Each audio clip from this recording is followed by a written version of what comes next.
duty. Oh, okay. And so you see this stick. Yeah. Well, life at the university has And changed. so if kids don't have their sticker, I'm supposed to like tell them to go away or they can't come in the building. So Oh, that's real good. That's real good. uh, All right, I'm recording. it's interesting. So Okay. let's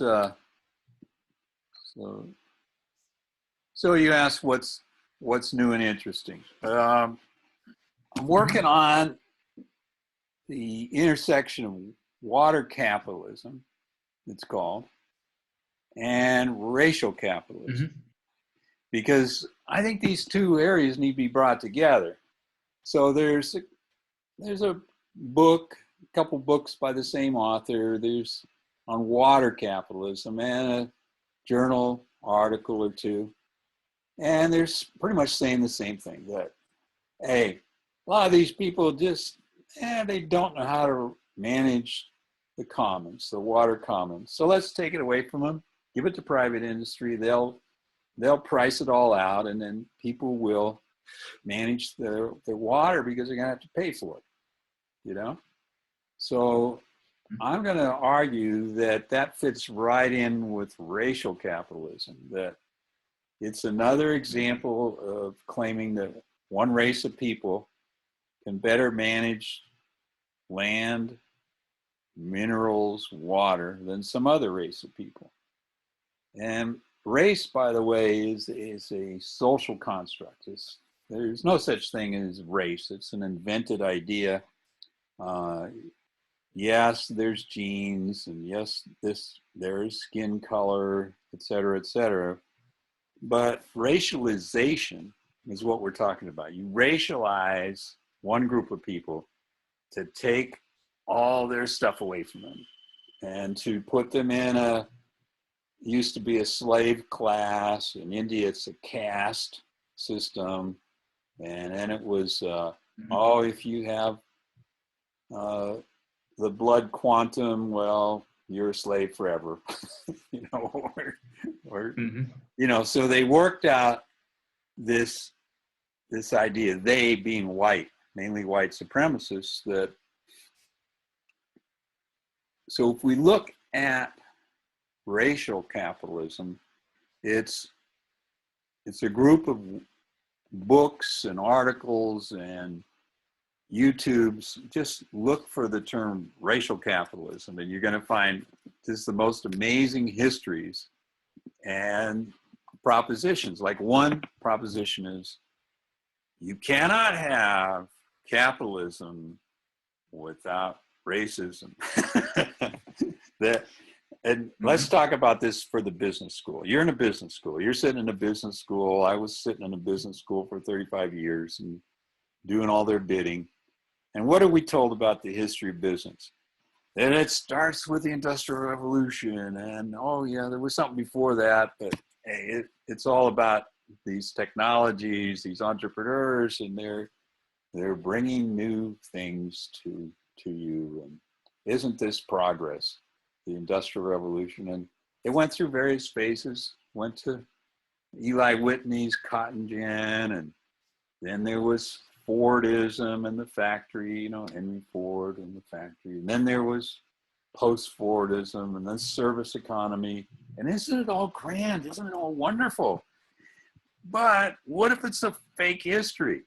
What if all of the mechanisms in place of racializing before the Industrial Revolution just kind of flipped over and they carried on? So what if there was no break? What if it was like a non-event in racial communities? So you racialize. What's an example? Take the Irish. The Irish, last time I looked, they're not black. They look more like Duncan. In fact, Duncan, I think you're Irish, aren't you? Don't you have some Irish blood in you? I mean, my mom back in the day, do you really? Okay, back in the day. That's my mom's side. You'd have been in a slave caste, but dude, because the English, you know, they married the Scottish king or queen, and they went to peace with Wales, and then they said, oh, wait a minute, we got no slaves, we got no serfs, what are we going to do? Ireland, let's just declare Ireland black. And they're going to be all Yeah. slaves. So, hey, that's a lot easier than going to Africa for them. We can just hook them right up here. And they did. They did. It's got nothing to do with so-called category of race. There's only one category of race, and that's the human race. All the other divisions are I was going to say arbitrary, but they're not arbitrary. They're about power. They're about how do you have power over another people. So it's just ridiculous to write a book on water capitalism and say nothing about race, nothing about the racialization. Mm-hmm. So I want to just present a couple of cases of where racism and water capitalism are thoroughly tied together and knotted together. I want to make the larger case that capitalism and racism have always been tied together and are still tied together. I mean, what do? We just exchange, we being the business school, the belly of the beast. We just say, oh, we've got diversity management now. We celebrate diversity. Oh, okay. So racism ended in the corporation, did it? And in capitalism, because we have diversity programs. Oh, okay. I see the logic there. Like, who would believe that crap? You know, I guess it's on the test. I'm sure you give a test that says racism ended with the diversity programs in business school, right? Especially if you can give a date for it, like November 15th. You know, that's the day racism just. And, you know, slavery ended when Lincoln freed the slaves. Well, if you read Black history written by Black scholars, they're going to say, I'm sorry, it didn't happen that way. That's not what happened, you know? Why do you have racism entangled with capitalism? I'm getting this from reading Black history by Black scholars, and they're saying, hey, Jefferson Davis, you know, led the Confederacy. Somebody once asked him, Jefferson Davis, how did you get all the poor white folks to fight and die in the Confederate War? Because, I mean, they're not going to be owning lots of land, and they're not going to have plantations. So, I mean, why are they fighting?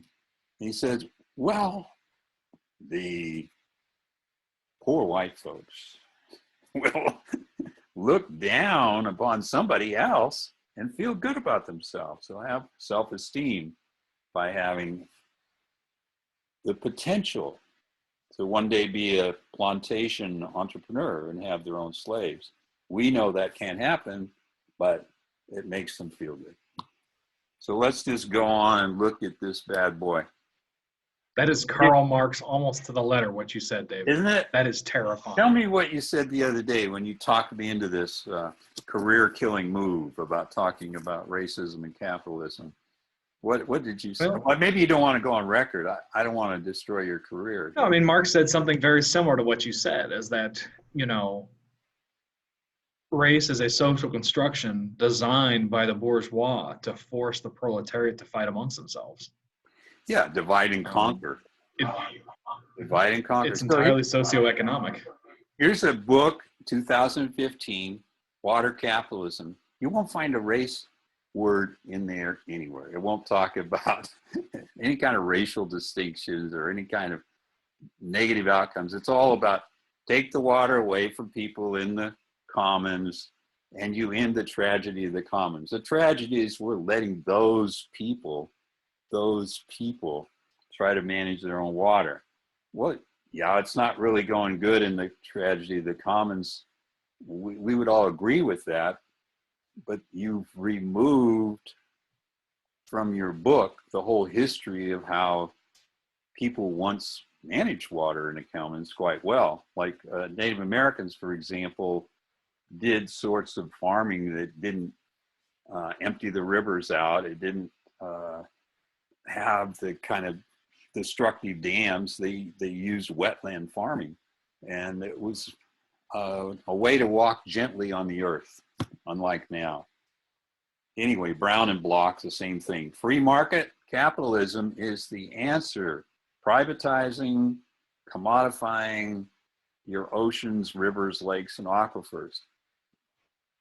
I don't know how anybody could take a test in a business school and have that on their test and not go, are you kidding me? Who would, how could you not think about the logic of that and the history of it? So let's just look at history. Notice that human beings come rather late in the whole thing. And the water stability had been okay for, let's say, hundreds and hundreds of thousands of years. And we talked about this bad boy on the left here, right? Mm-hmm, the water bear. The water bear, right? And he'd been around a long time, and he's microscopic. You can see him on the head of a pin if you look real close. Dinosaurs, cockroaches, eventually humans. Well, water was pretty stable until until the humans started doing. But it's not just that it's humans, it's the way in which we've kind of ignored things. We talked about this before, but there were these, the great oxidation event when oxygen was created for the earth. It wasn't done by some entrepreneur, it was done by little canobacteria doing photosynthesis work.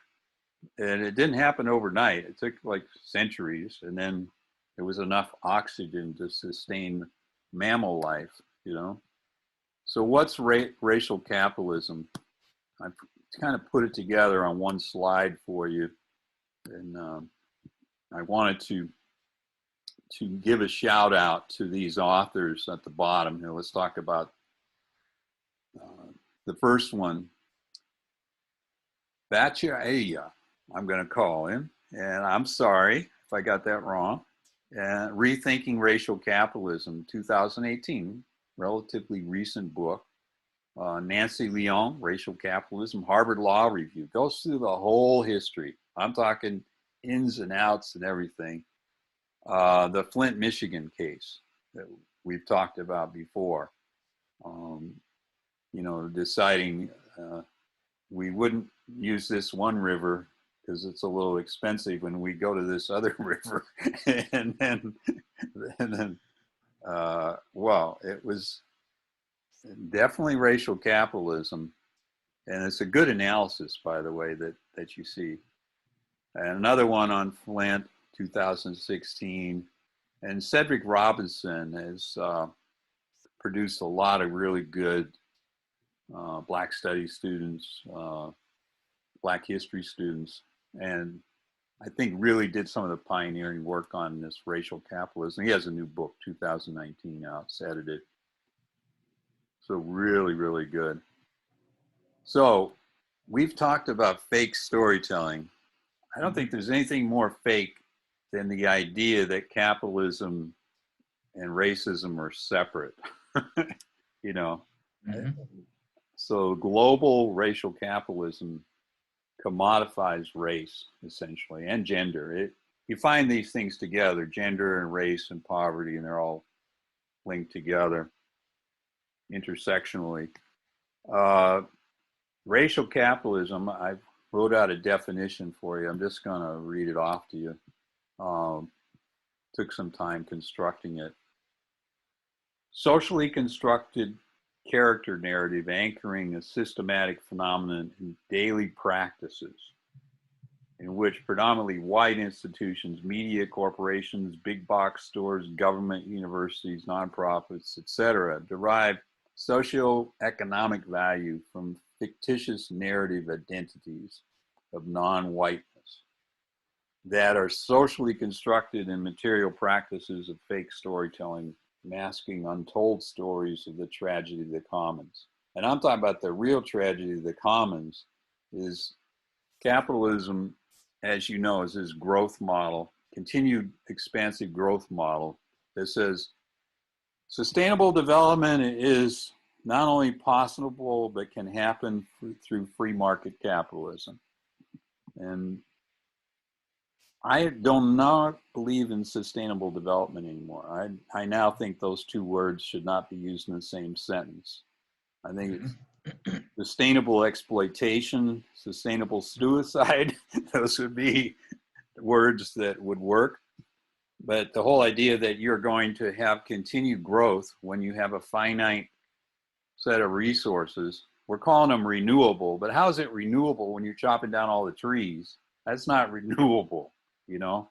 When you've got 60 to 80% of the wetlands in a given continent are gone, the wetlands are not renewable once you pave them over, you roadify them with roads, and you drain it. It's not there anymore, and you can't say now we're going to renew it.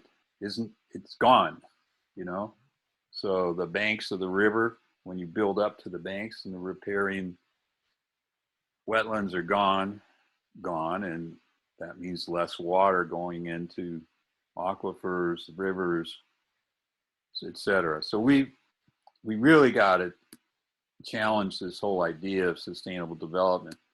And free market capitalism, come on, we could just deconstruct that in a minute, that free markets are not free, and the welfare system is for the corporations, incentivize all kinds of legislation we talked about in another video, systematically draining the wetlands, systematically damming up the rivers, systematically dewatering, and we got to just take it seriously. So true storytelling deconstructs the root causes of racial capitalism's identity constructions, identities of different racialized groups, disclosing how commodifying whiteness and non-whiteness is being used systematically. So we know this from the blaming the victim narrative in storytelling.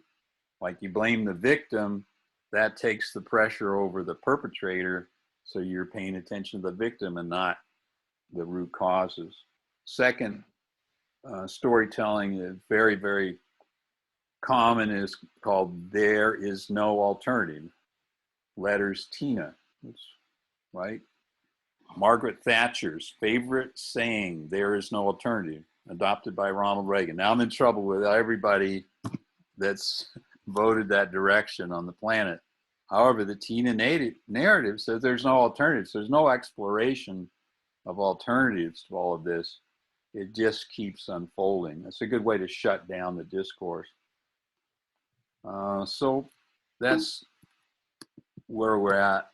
This one I trotted out before. Look at indigenous ways of knowing and how the land and water work together, and what happened after Columbus, what happened after so-called water capitalism happens with its innovations, what happens now with water capitalism. We went through the trading funds and the World Water Forum meetings that have been happening. And if you look at the identity of the characters in those meetings, and then you look at what's happened to the geomorphology, the hydrology, the ecology, we're losing not just land, but the water in the land. So those two things are an amazing historical trend. This is the thing I wanted to, we talked about before, but didn't get in the video. It was not enough time or something. I don't know, something happened. Yeah, But I gotcha. now, 10 items here. Let's just go through them really quickly. Why water capitalism and racial capitalism need to get together here, and we need to treat them as one. Black communities, tap water is 700 times more likely to have E. coli and 50 times more likely to have coliform bacteria than municipal water used in residence areas that are majority white neighborhoods. Just miles away, in the same city, the same township, same county. So that study, and the links are there. I recommend it. In the 20th century, California's Black farm workers were settled in waterless colonies. Well, this is tremendous. Flint, Michigan, systematic racism, says the Truth and Reconciliation Committee. Poisoned water, says Anthropology Now. More studies about it. Very, very consistent analysis coming out of Flint, Michigan. Inequality in water in Delhi, India. Denial of hydraulic citizenship. I love that phrase. U.S. has 2 million people of color in lockup. It's actually 2.2 million people now. That statistic's a little old. And predominantly Black, Hispanic, predominantly males. And there's the thesis in the Black scholars' literature is that, hey, once you not only marginalize, racialize Blackness, but declared them ineligible for the work economy, so then you're bringing in what is the cheaper labor from Mexico. That's not cheap enough. Export the jobs to Asia or some other place. That's not cheap enough. So now it's all about migrants, immigrants, declaring them without paper status or whatever. So they can be the cheapest wage getters. So what happens to the rest? Lock them up. You know, once they've gone through the prison cycle, they definitely can't get a job. Anyways, this self-reinforcing tipping point. So the Coca-Cola, Pepsi, Nestle, the rest of them, in other countries, in Canada, Nestle siphoning off Maine and California, where do you think they go get the water supply? Did they go, oh, we're going to Beverly Hills and pump their water? No, not happening. You know, it's the redlining of water. So privatizing water means you take over the water supply, water system, the maintenance, everything, chemical treatment from the public sector. And you say, oh, well, we'll privatize. It'll be a lot more efficient that way. But then they turn around 5 years later, 10 years, they jack up the prices because you got to pay for the pipes and the busted pumps and got to have profit. So it ends up being more expensive, and then the public sector takes it back, and the cycle goes around and around and around. Standing Rock, we know what happened there with oil and water, that the pipelines are supposed to go over the water and not leak. Well, they leaked. You know, big surprise. So the industrialization, you had to take the land and water away to get people into the factories. Here we show the water wheels. Okay. Mentioned Eli Whitney, the cotton gin, what it did, I don't know if you're familiar with the invention, but it picks the seeds out. It's really hard to pick the seeds out. So did that do away with slavery? No. No, it didn't, because you still needed some racialized group of people that plant and harvest, attend. You know, so it actually needed more people. So it's not true that industrial machines displaced slavery. This is the thesis. Well, I think it made slavery more embedded, right? Because it made the labor of each slave more valuable. Yeah. So it encouraged you to keep slaves because now they were more valuable than ever before because of the cotton gin. Yeah. And it's this picture looks like it's all white women working there, and it's a nice industrial environment. Get a clue, you know? There was somebody in the early 1900s that had white women working in a factory that made glow-in-the-dark watches. There you go. And they were dipping radiation in the paintbrushes to paint the watch hands and stuff, and the women would lick the thing to make the paintbrush, you know, pointy. And of course, they all got breast cancer and died. Yeah, there's atrocious stories out there. It's amazing. So the politics of the wetlands, we have this in another video, but So you can just skip it or. No, I think it's good to talk about it. So you had 4.4 billion years ago of the Earth. Mhm. A lot of people say 4.6 or something. It is 4.4 in the recent science. 2.5 billion years ago, the Great Oxidation event, creating oxygen.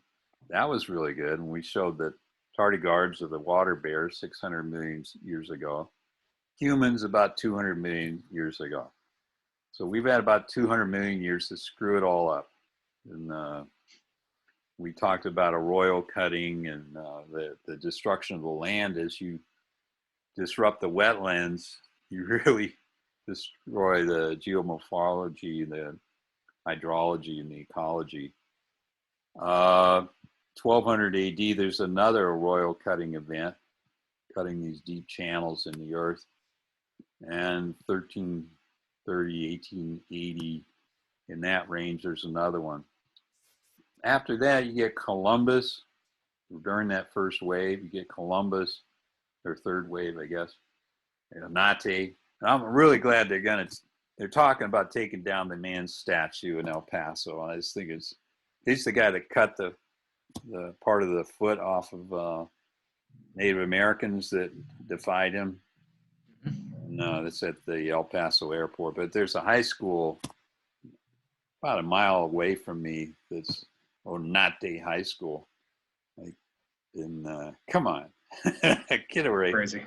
Get a break here. Give us a break. So it's time to get rid of these monuments to racial empire, and they're still used in racial capitalism as monuments, and it's part of the whole socialization. The 1600s, 1700s, on in the 1900s, drain the swamps, and that's why you have so much of the wetlands is gone now. So we promised to talk about tipping points. There's negative tipping points. I talked about my own life, the number of negative tipping points, and you learn things. You learn from that. I would question whether capitalism is really learning from its tipping points. Is there really progress? And then you have positive tipping points where supposedly sustainability happens, diversity management happens, celebrating diversity happens, the multicultural corporation happens. There's like a big literature on this in business studies that's totally disputed by Black scholarship. So you have the point of no return where you tip down and it's like too late. You melt the ice, melt the glaciers. Whoa, you're gonna change the salinity base in the oceans. You're gonna change the currents. You're gonna raise water level. It's gonna contaminate the aquifers. I actually saw some nut that was trying to say that tipping points don't really exist and the ecologists are just exaggerating them. I can't believe this guy. He must be hired. He looks old enough to have worked in the tobacco industry when they're saying that cancer and smoking hasn't been proven, And then that probably got unemployed there and then worked for denying of climate change and now denying tipping points. And now he can deny that there's water capitalism. I think, guy's got a good career base for, anyway. Yeah, Tipping points are disputed. I grant you that. And tipping points have different temporal horizons. It takes longer for some kind of tipping points to happen than other kind of tipping points. That's true. It doesn't mean that there's no tipping points. It doesn't mean that they don't cascade and interact so that when you have several of them changing each other's base, that you're not going to accelerate. And that's where the argument is now, that the models used by predictions of climate change that we're going to just sustain within 2 degrees centigrade increase since industrial revolution, that they were going to stay within that threshold. Well, yeah, if you just took any one tipping point, maybe, but if you get them all bunches of them working together, not so much. Let's look at this bad boy here. Stabilized Earth with good Earth stewardship and that green planet in the center there with a blue ocean. Mm-hmm. But the other one is that if you're not doing well in the Anthropocene and you're degrading your wetlands, dewatering your rivers,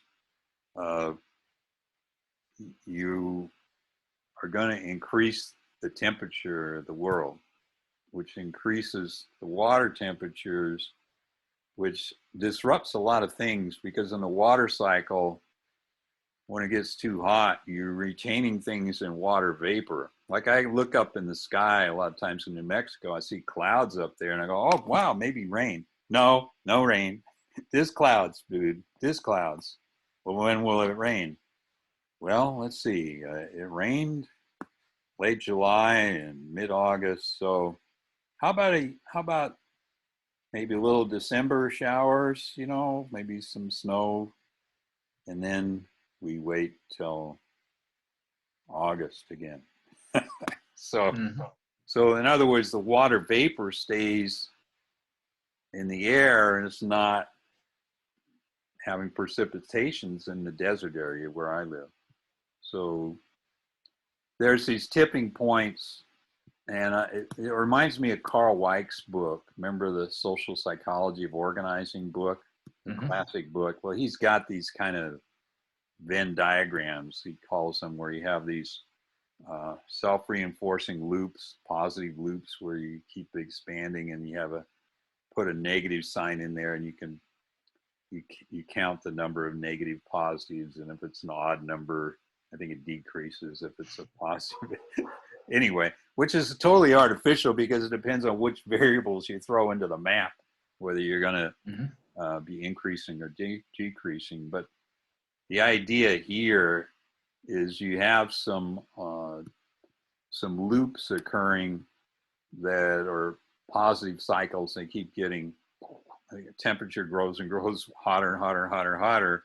It doesn't decrease, and the kind of things that you're doing to mitigate that maybe is not that great, you know.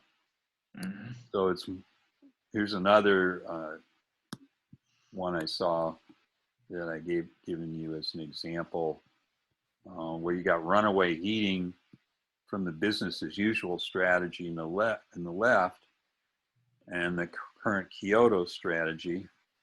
And then on the right, you got a survival pathway. Well, that's supposed to be sustainable development, that blue line, potential energy equilibrium. Well, Mm-hmm. dancing around that thing and these critical thresholds where you're passing tipping points, pretty dangerous, pretty darn dangerous, I think. So the sixth major extinction, that was what my last book was about. There's no planet B. So I tried to show that there's a number of tipping points happening. This was something that I put together just to show the potential for a water apocalypse when you look at melting the glaciers, deforestation, agribusiness, water wars, commodification, privatization, damming and mining, contamination, day zeros, virtual water use, climate change. You got a cascade of tipping points that are happening, and you're hoping for the blue revolution. You're hoping to recharge aquifers, restore lake, water democracy to reemerge. Good luck with that. you know, Mm-hmm. good luck with that. So here's a fellow. He's not a scientist. His work is not being treated seriously, but he's got these A through K tipping points, and he's got little symbols for them. And this should get integrated with the United Nations work, that 17 Sustainable Mm-hmm. Development Goals. It'd be nice if we integrated this work together, because there's some big overlaps here. So he's identified these 11 tipping points. And what he does next is say, okay, what if we look at how they interact, like in a open system, a complex adaptive system. And I'm going to show you the one tipping point here. H, water vapor, because I've been talking about it to you. And this is from the same site. And it just says the total amount of water vapor in the atmosphere. Water vapor is the gaseous state of water. So you got liquid, gas, ice. And it's the most important natural greenhouse gas. When it condenses into a surface, net warming occurs on that surface. In the atmosphere, water vapor increases as heat increases. So you retain more water in the vapor, less is going down onto the earth, evaporates more from the oceans, lakes, river, creates more water vapor in a self-reinforcing loop. In other words, a positive feedback loop, a tipping point. So that tipping point is amazing. And when you look at how it starts to interact, melting ice, forest loss, the current changing. Now that's a long term, and the apologists say, well, that's not going to happen for a long, long time, David. A couple centuries. Okay, I'm still going to have grandchildren of grandchildren of grandchildren that I'd like to be alive. And though it takes a longer cycle, yeah, I'll bite. I'll agree with that. But we're melting the permafrost, you know, the tundra. My dad used to complain about this in Alaska. Said, don't let these oil companies mess with the permafrost. You know, you're courting disaster when that happens. Not only you're releasing carbon in the air, but the loss of the water that's retained in the permafrost, yeah. Third thing, what about all these pandemics? What kind of prehistoric virus are you releasing when you melt the permafrost? Because that stuff's been there centuries, locked away safely. You're gonna we're messing with it. The ocean's heat, true. I don't think anybody can dispute that. There's actually weight of the rising seas. I don't see that talked about as much. So you might put that off to the side and wonder about it. Soils are overheating, yeah. Water vapor increasing. I think that's really cool.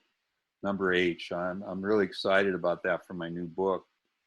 The albedo effect, that's when you change the color so it's less reflective. You know, when you got white snow caps, they're reflective. You melt the snow, is a dark color, like browns and dark greens and grays and stuff.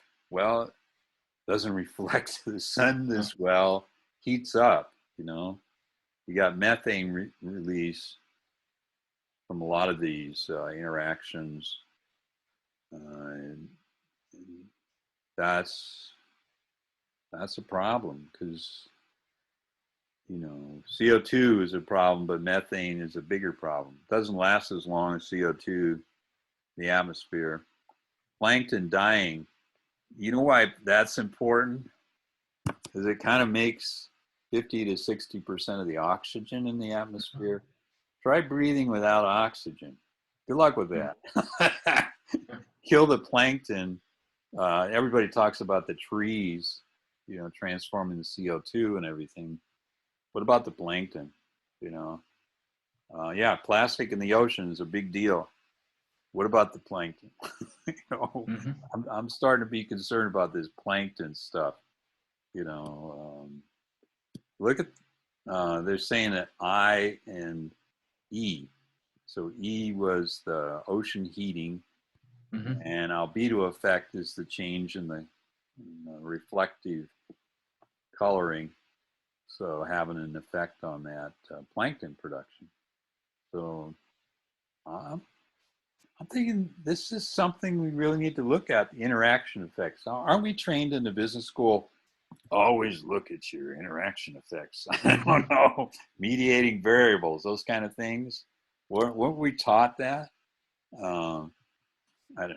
Now it gets even more exciting, escalating global warming, and then the the cascading, and you have even more things to consider.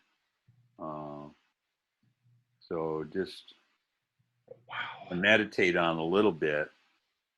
You got the shrinking ice again, the shrinking glaciers.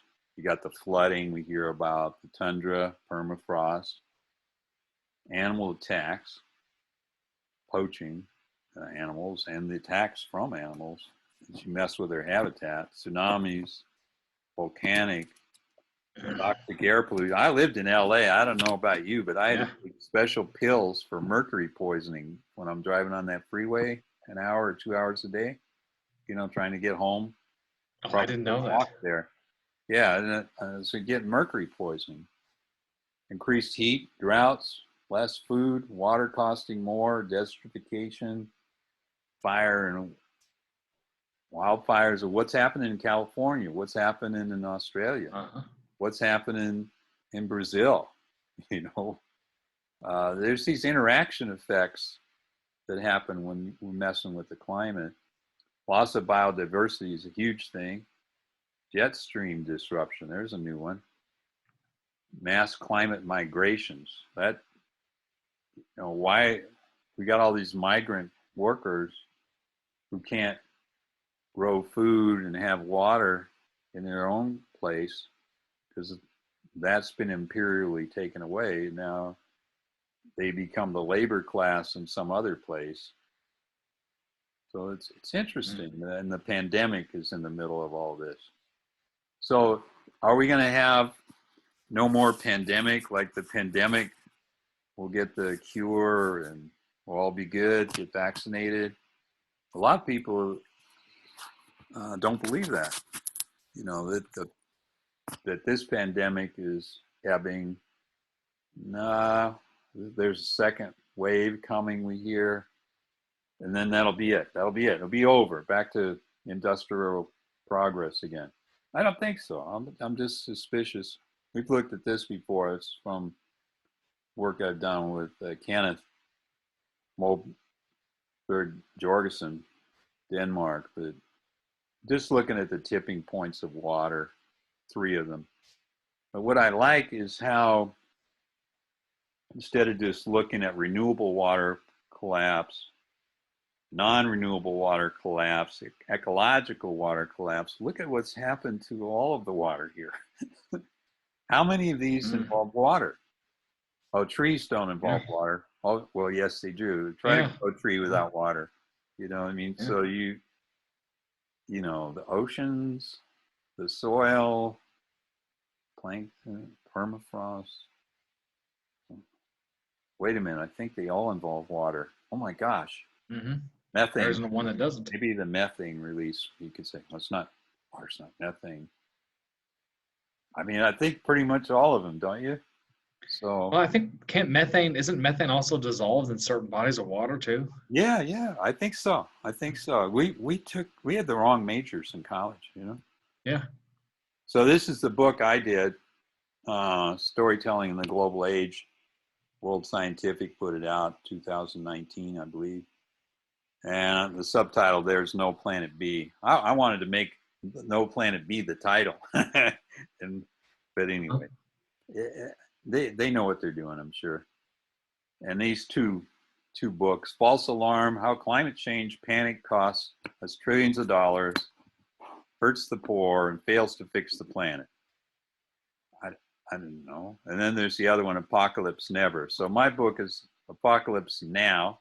That's a take on the movie. And then maybe we need the alarm bell to go off now so we got enough time to get our act together. So I think it's time to deconstruct these narratives. I wrote about this in 2001, trying to make Jacques Derrida palatable to business undergraduates. And it got adopted by that's a tough one. Doing their doctorates. But initially I wrote this for an undergraduate management course, and I put it in the 2001 book because it just seemed like the right thing to do. But the dualities are this whiteness, blackness, and this notion of privatization, commodification versus the commons. Protecting the water commons is an amazing thing to do and good moral compass. But I think we got to protect it from corporations, like Nestle, Pepsi, Viola, Coca-Cola for sure. There's a bunch of them that all meet at the World Water Forum. So just take that list, take that roster. Those are the ones we need to be protecting. So I kind of reverse the hierarchy here of what characters need to be protected in the tragedy of the commons, where we need to protect, I think, the rest of us from the corporations that are just not measuring the virtual water use that goes into production, consumption, distribution. So look at the other side of the story. Look at whose water is being taken away from whom to privilege whom. That's the other side of the story. And I'm denying the dominant plot of water capitalism that privatization and commodification is somehow the answer. I don't think it's the answer, particularly when you refuse to look at the untold story of race and racism and racialization. So find the exception to the dominant principles of water capitalism. I think you can look at all 7 continents and find these exceptions to what's happening with water capitalism and trace what's between the lines. And what's between the lines is capitalism itself is a failed model. And it's being taught in the business school as a religion, not as a science.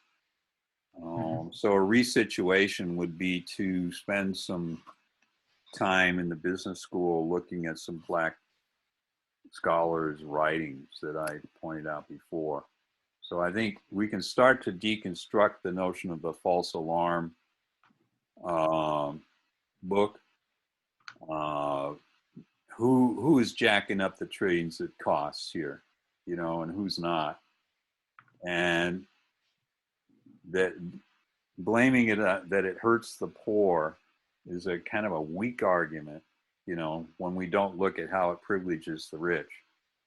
And fixing the planet, if Julia was here, she'd be like, you don't fix the planet. I'm pretty sure she doesn't talk like that. I don't mean that's her accent, but not happening. So I've been coming up with these notions of the anti-narrative to really look at bets on the future. And water capitalism's bet on the future is by privatization and commodification. We're going to have business as usual. And the United Nations bet on the future is by these sustainable development goals. But what we're not looking at is how they've already adopted water privatization, water commodification as the platform for the United Nations 17 Sustainable Development Goals. So I'm now a critic. I am now a critic of that. So I'm not going to get any jobs anywhere, but hey, what would you rather have, the truth, or you want me to lie to you? One prediction after another of the United Nations turning this around has failed. They had I think it was 15 goals or 12 goals, 2015. They had to start over with the 17 goals. And they're all voluntary compliance. So it's a negotiation with corporations and governments to say, hey, you need to cooperate here and let's do things. Well, you're not getting that cooperation. You're not getting the cooperation from the United States.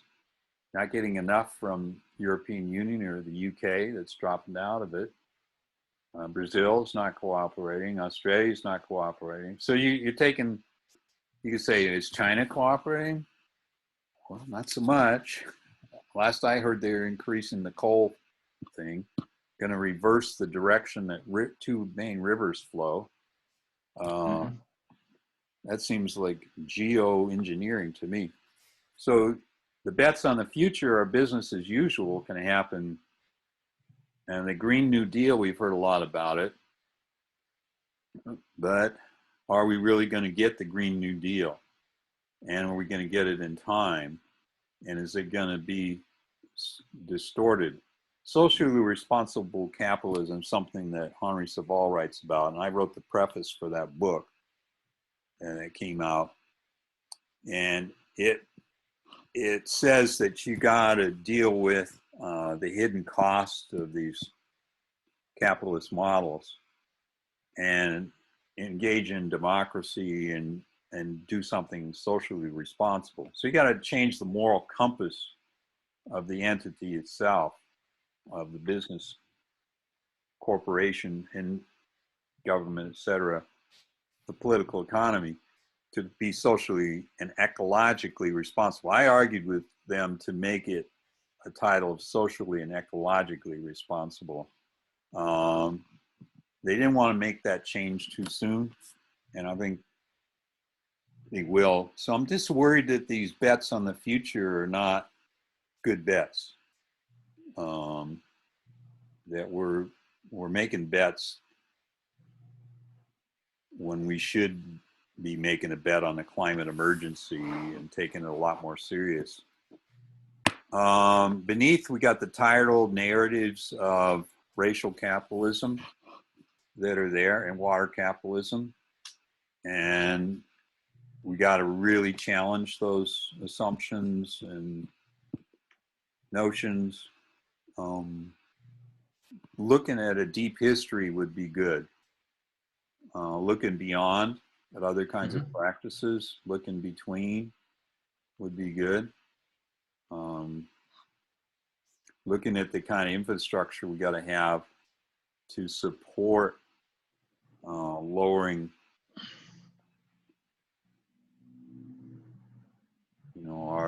our destruction. Like I say, we're not walking gently on the planet. I got this line from one of the Black scholars I'll introduce in a bit, that really like that idea of walking more gently on the planet. So this is my latest rendition of the 6 B's of anti-narrative, and people can find out about that on their own.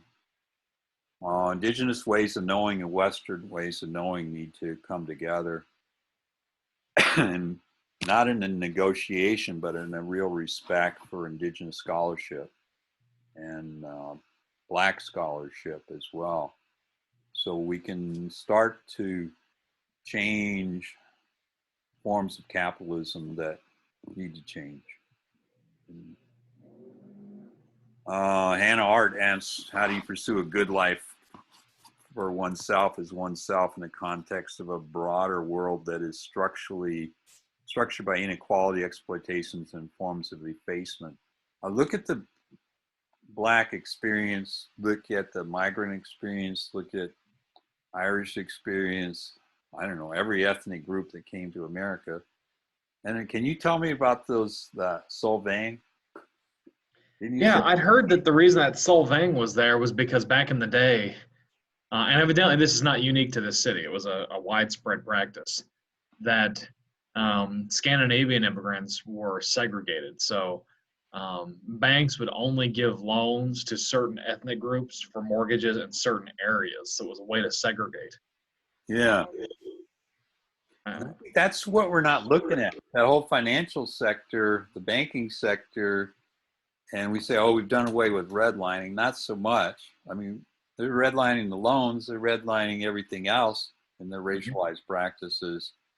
And it's just amazing. This I came up with the other day. It's the newest thing they've done for situating anti-narrative in the whole genre of storytelling, where we look at narrative, counter-narrative. I think that's where we're in this narrative, counter-narrative politics and identity formations, where we could be looking at living stories from Indigenous communities, and I'm going to add from Black community, and start to look at how these things are constituted, either dialogically or dialectically, or both, in the same systems. And I think the move from dialectic to a more dialogical is going to be critical in the conversations you and I have been doing in the seminars we've been running for sustainability, leadership, true storytelling. You and I have been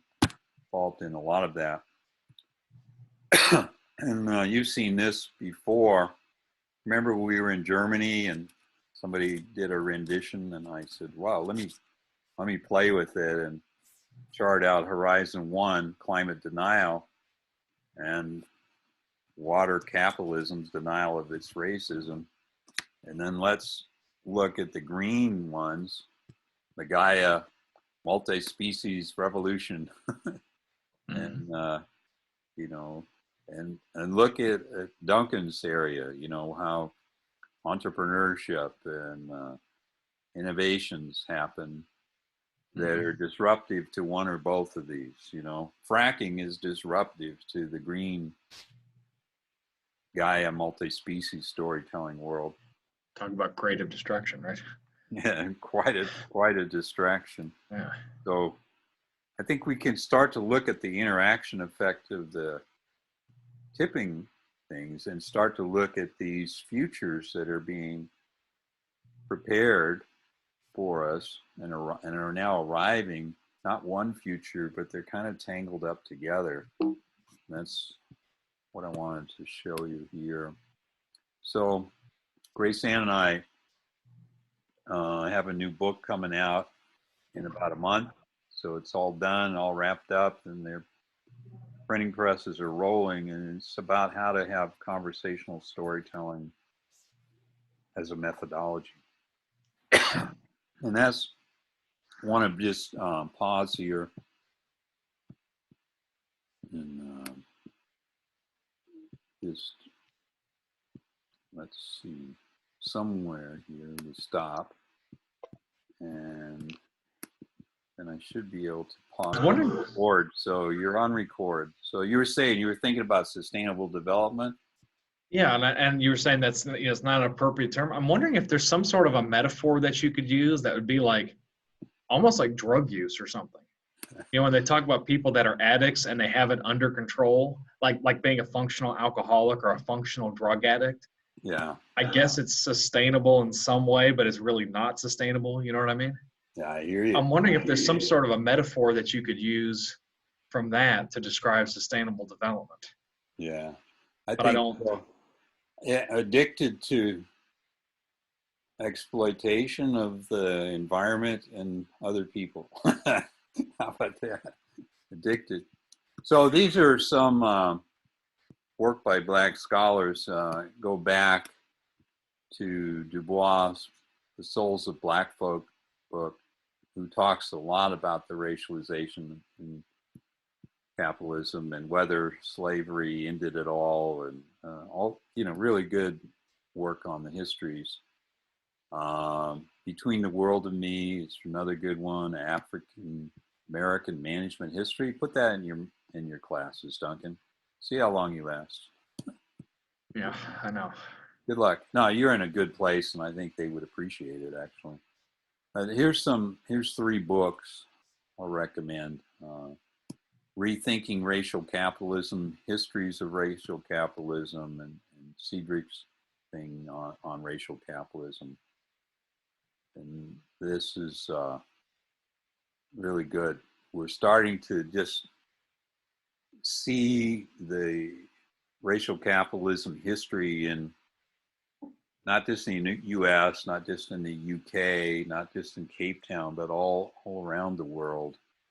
And it's racializing one group after another.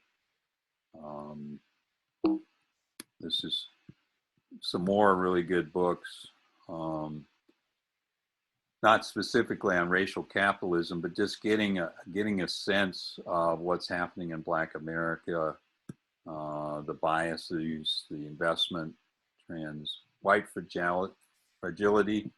Recommended for all white people to read. Me and White Supremacy by Saad. Really good. Now this is a set of videos, so I'll send you the link in an email or something so you can do something with them. I've spent a last month watching these and rewatching these videos. I picked out 5 of them that I thought were really, really important. Robin Kelly goes through the history of racial capitalism since declares that the break between feudalism and industrial didn't really happen the way it's portrayed historically.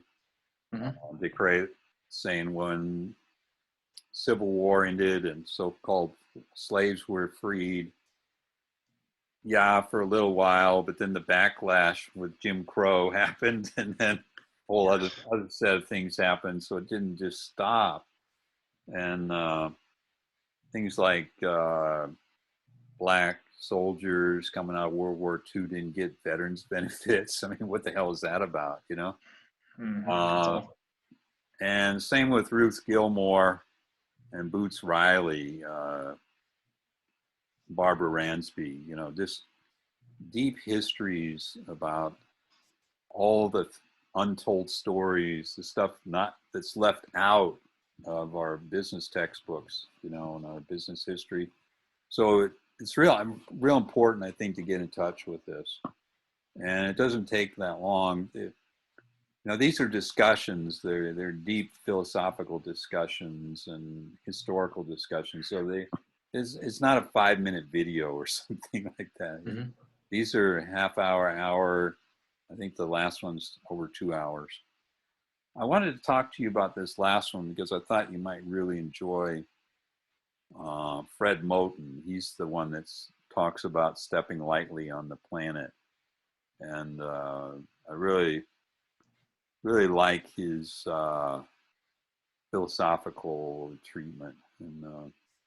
And Sadia Hartman, they do some things together and they're on stage together. Really, really amazing. What they've done is they've taken the cases of a couple of murders, deaths, whatever you call them, at the hands of police, and said, okay, is there the black outdoors? I mean, can black community get outside of racial capitalism?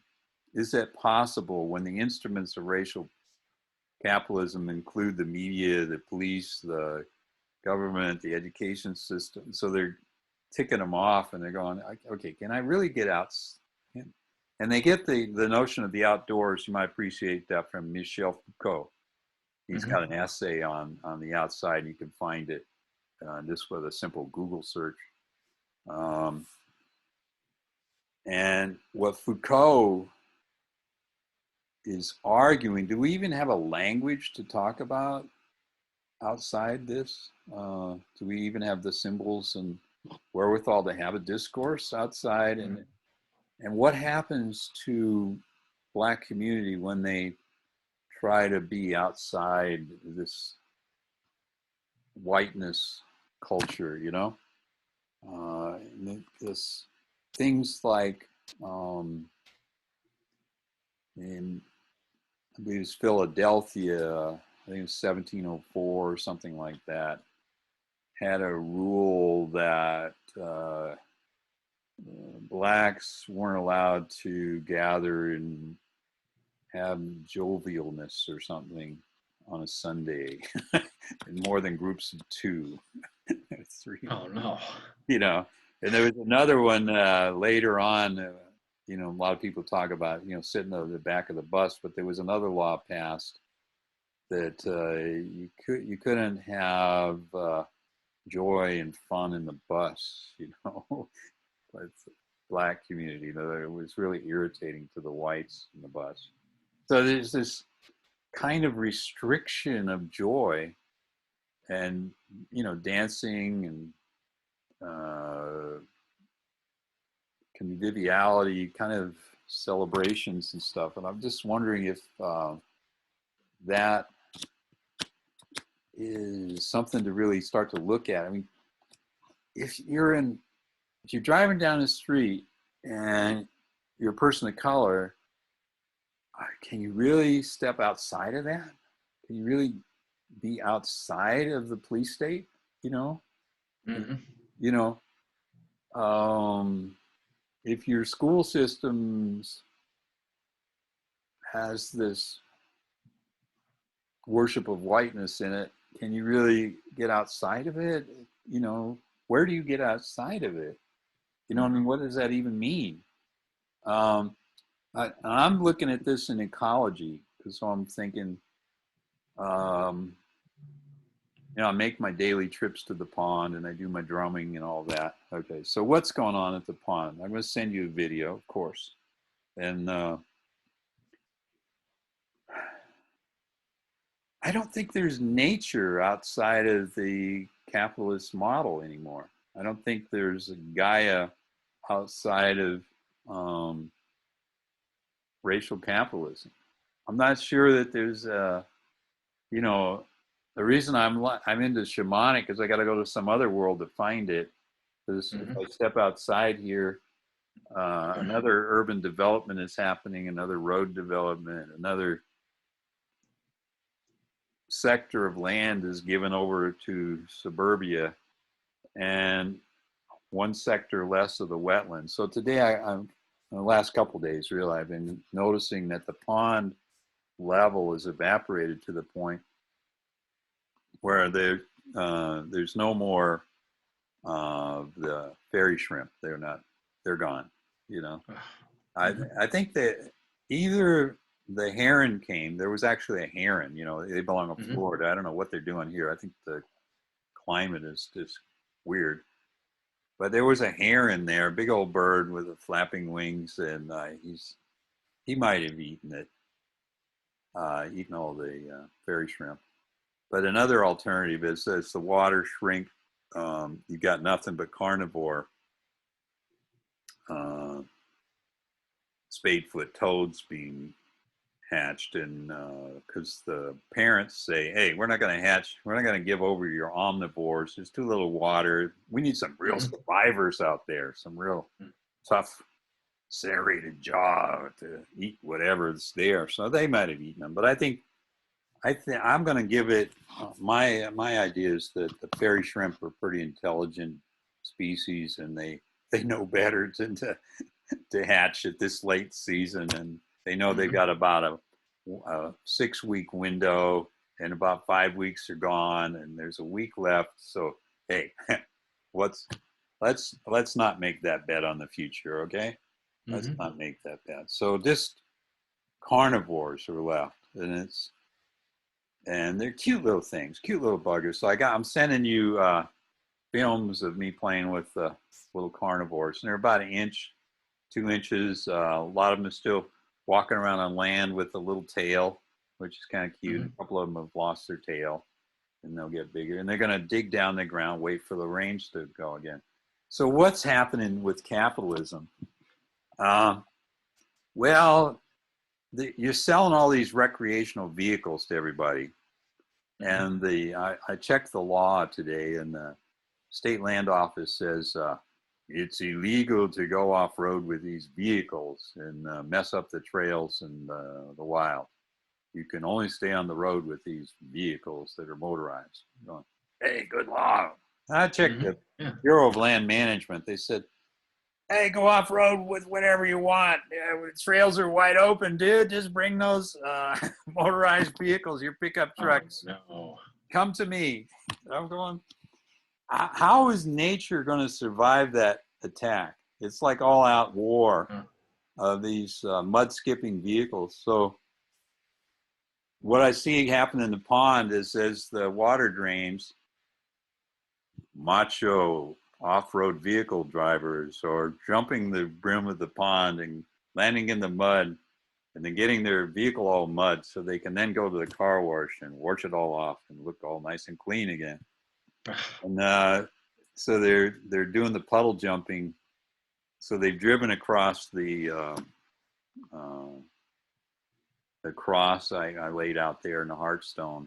So I had to dig them out of they were like squashed into the mud, and I pulled them out and added a couple extra boulders that just might discourage them.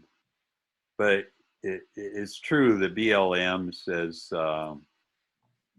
Signs should be posted, and if there's no signs, just hit that throttle, baby. Put the pedal to the metal. I'm paraphrasing, but they also say don't destroy the wild, and that's illegal. It's vandalism. So I'm saying that at least the BLM would say that this is vandalism. But I actually think I'm wrong on that. If I looked at the definition of vandalism, I don't think trees are covered. I think it's vandalizing human property. So I'm going to go back to Zizek that says that does nature exist? Does nature exist anymore under capitalism? And does if we say that it's racial capitalism, it's just a matter of where do they put their money in finances and reclaiming things. Well, they're not reclaiming it in my neighborhood because I don't live in the richest part, the suburbs, okay? Go down a few miles to, I won't even name it, but they're building the big parks and the outdoor trails, and there's signs posted, don't take your off-road vehicles here or there, and they're planting things, and it's all really good for the white racist community. One of the things I think could be an interesting addition is, under capitalism, anything that has no economic value is considered worthless, which can justify that further exploitation, I think. Yeah, it is. And then I always say that Descartes is the source of all of this bad behavior towards nature when he separated man from the environment. We could rag on Descartes. I'm up for that. But I just think what we need to do is every white business professor should start reading Black literature and Black scholarship and Black history and take racial capitalism seriously. And I think the next thing is just to deconstruct anything that says that water privatization, water commodification, and the free market system is going to produce sustainable development is a dead thesis. It's a dead thesis. Come on. There's no, it doesn't work. It's never worked. And I told you about the Washington Consensus, and you know about it, that after World War II, Washington, D.C. created these devices, the World Bank, International Monetary Fund, the World Trade Organization, etc. And their strategy is privatization of everything, commodification of everything. And so when I look at the land out here and the wetlands and the pond, it's all privatized. It's all up for being bought and being leased. I had hope for the big public land bill that passed, and they got together in the Senate, and President Trump supported it, and Democratic senators and all kinds of ecological organizations supported it. And then I read further, and I started studying it. And what it does is it funds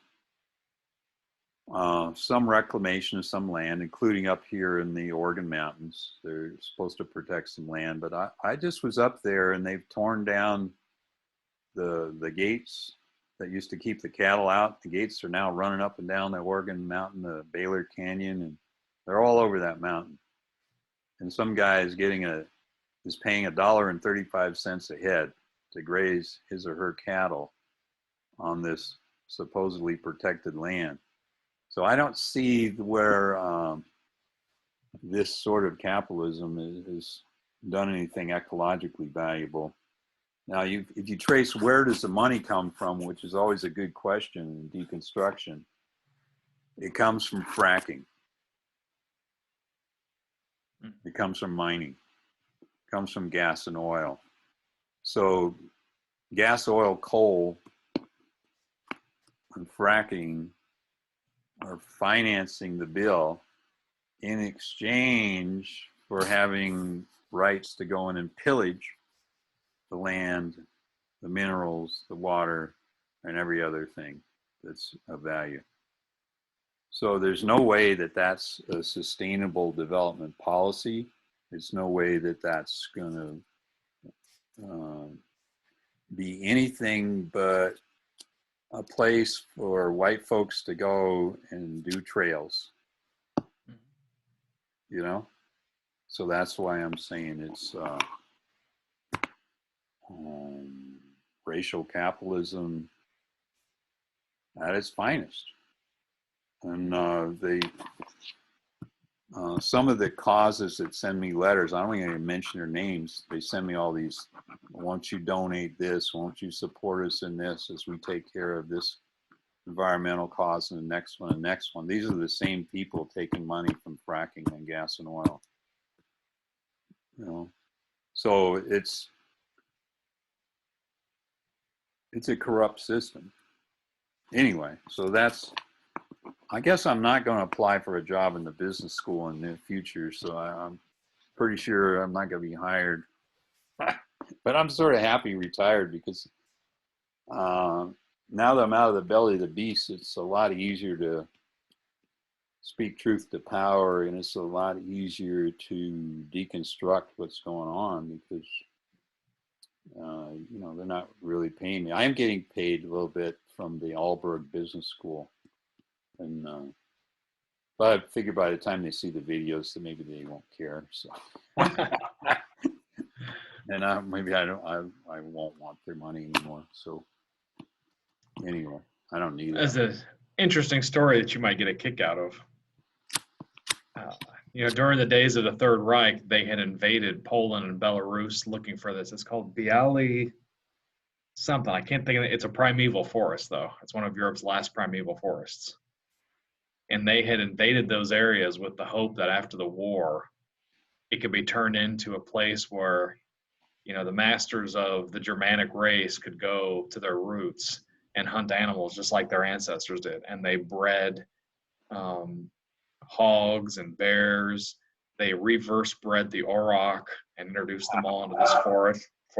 And you can still see them. They're called het cattle. They're not actually related to aurochs, but they introduced them into this forest so that after the war they could go in and be real men, just like their. Hey, good luck with that. And thousands of people. Did you see the Clint Eastwood movie? Gracie and I watched it last night. Which one? It's about Nelson Mandela and rugby. No, I haven't seen it. It's pretty cool. I was. Oh wait, Invictus. I have seen that, haven't I? You saw that? I did see that. Yeah, I didn't realize it was a Clint Eastwood movie. Yeah. How could this guy be in prison for 30-some years? You know, in this cell where you could touch the walls if you stick your hands out. Mm-hmm. It was that small, and then breaking rocks every day, and then not come out so bitter and revengeful that he says, well, we got to put the nation first, and we're going to need these white enterprises, and we're going to have to, you know, all sing the same anthem. And that was amazing, just amazing. Mm-hmm. And brought it together around rugby. And I think it's probably a simplified story of what went on, by the way. Yeah. But I was talking to a friend of mine from South Africa, and she was saying that, you know, they perfected the art of racial capitalism in South Africa, you know, and it's really perfected on all the continents. Anyway, so we've sort of kicked it around. So I wanted to leave with a good, positive message. Mm-hmm. Okay, I don't have one. No, I was just thinking that in the last video that I asked you to look at, maybe it talks about what are the possibilities for moving outside the enclave of racial capitalism and the racist state and what's happening. And there is possibility. There are things we can do to create, I think, storytelling conversations across racial groups, and that's what we're doing now. Is with the True Storytelling crew, is we've got people did the first session yesterday, Monday. We're doing 3 more sessions. I'll send you the link. Mm-hmm. Yeah. People are already saying that they haven't had the opportunity to be in a breakout room and really have other people of different races listen to their story. It's just not set up that way. And so I'm working with Oscar Edwards, who I had known in Los Angeles when we were both working with public housing. And I'm taking it to it. I'm going to focus on this racial capitalism focus, and just the next session we're going to deconstruct and do root cause analysis of racial capitalism. I don't think that's ever been done in any business school that I know of. And Not that I can think of. We're going to take it apart. And these are not business people in the seminar. Most of them are just regular folks, or some of them retired, some are students, some are professors. And we're just looking at this whole thesis that can you have a capitalism without racism? And I'm going to argue that we could do it, but only after we thoroughly deconstruct what's already there, you know, and then we can start making room for helping a new story along. But right now we're helping new stories along without really seriously looking at the question. So that's possible. You know, Grace Ann's work and my work with migrant communities and homeless communities and Indigenous communities. And, my work with the Black community goes back to the 15 years I worked in Los Angeles. You heard my story in those little videos, but pretty long actually. But they, CZ Wilson, the vice chancellor of UCLA, when I went there and I wasn't making enough money to live on, he funded my research, and he took me under his wing, mentored me. He's a Black vice chancellor, by the way, and he had me work all over Los Angeles and get to know all the different communities, Latino, Asian, Black, etc., and just say, you know, look at why is there no leadership in these communities? What's the economic situation? Why is it there, David? Come on, put your scholarship to work here on systems and critique, and you know what's going on. What's the story? And he was great. So the last half of my time, the last 7 years or so, I worked with South Central LA and Nickerson Gardens. And it was the largest public housing community west of the Mississippi, 1,025 units. Wow. Over 5,000 people, and not that big an area, a couple of square miles maybe. And they live there, and on the outside of that, like a donut, on the outside of the donut is a homeless community that are even worse off. In fact, you have to apply to get into Nickerson Gardens. And then when you get in, you're like cut off. You don't have the transportation or wherewithal to get to the jobs that are an hour or more away, or to get to shopping beyond the liquor store and a corner store and fast food joint with glass that thick, plexiglass that thick, and a little hole where they pass the burgers and pass your money. And You know, it's just another world.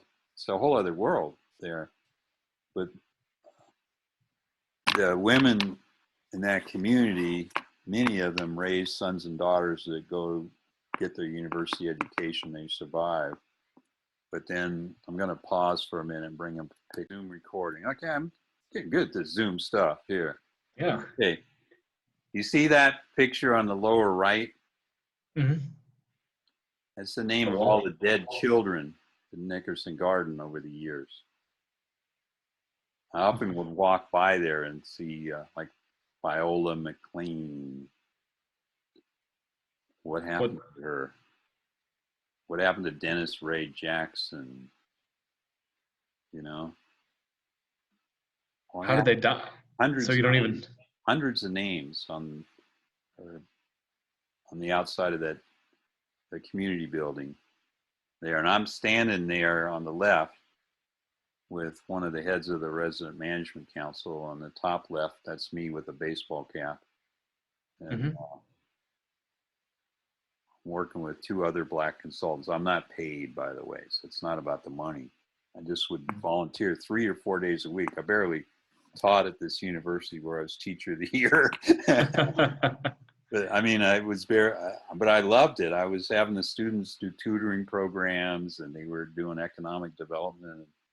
They just loved going there and working with the community. And anyway, so at the top left is Nora King that I'm hugging, and she is just amazing. Taught me so much about the reality of life, really. Mm-hmm. And Vincent Woods is next to me with the long tie, not a bow tie, and then Lisa Sprinkles, who I call, and we call each other once in a while. And top consultants, really professional. And they would do things like Lisa was developing transportation grants so the community could get to work and back, get to health things and back. And then what I did with the community with Nora King, when I say I didn't do shit. I did work for the community.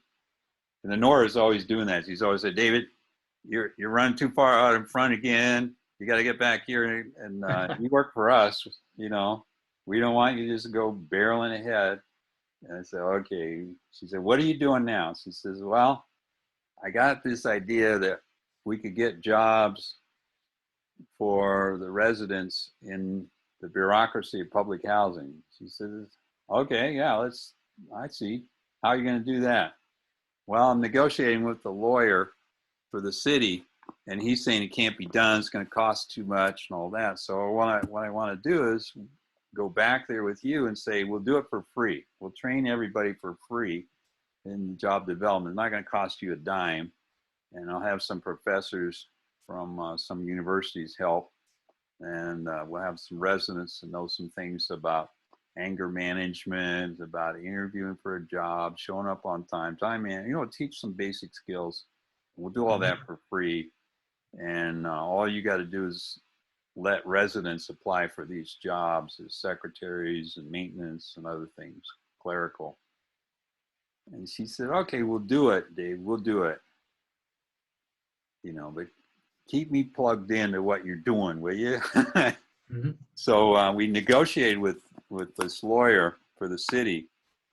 And then what we found was happening is a week later, he'd say, he would say, I never agreed to that. I'd say, yeah, we were here. We all heard you. And everybody would nod. Yeah, we all heard you. You said if we could do this for free, we'd do it. No, I never agreed to that. We can't have, these residents would be looking at records of other residents, for example. So I asked Nora, I said, Nora, I have a tape recorder. How about every meeting we have with this guy in the future, we tape it and we transcribe it.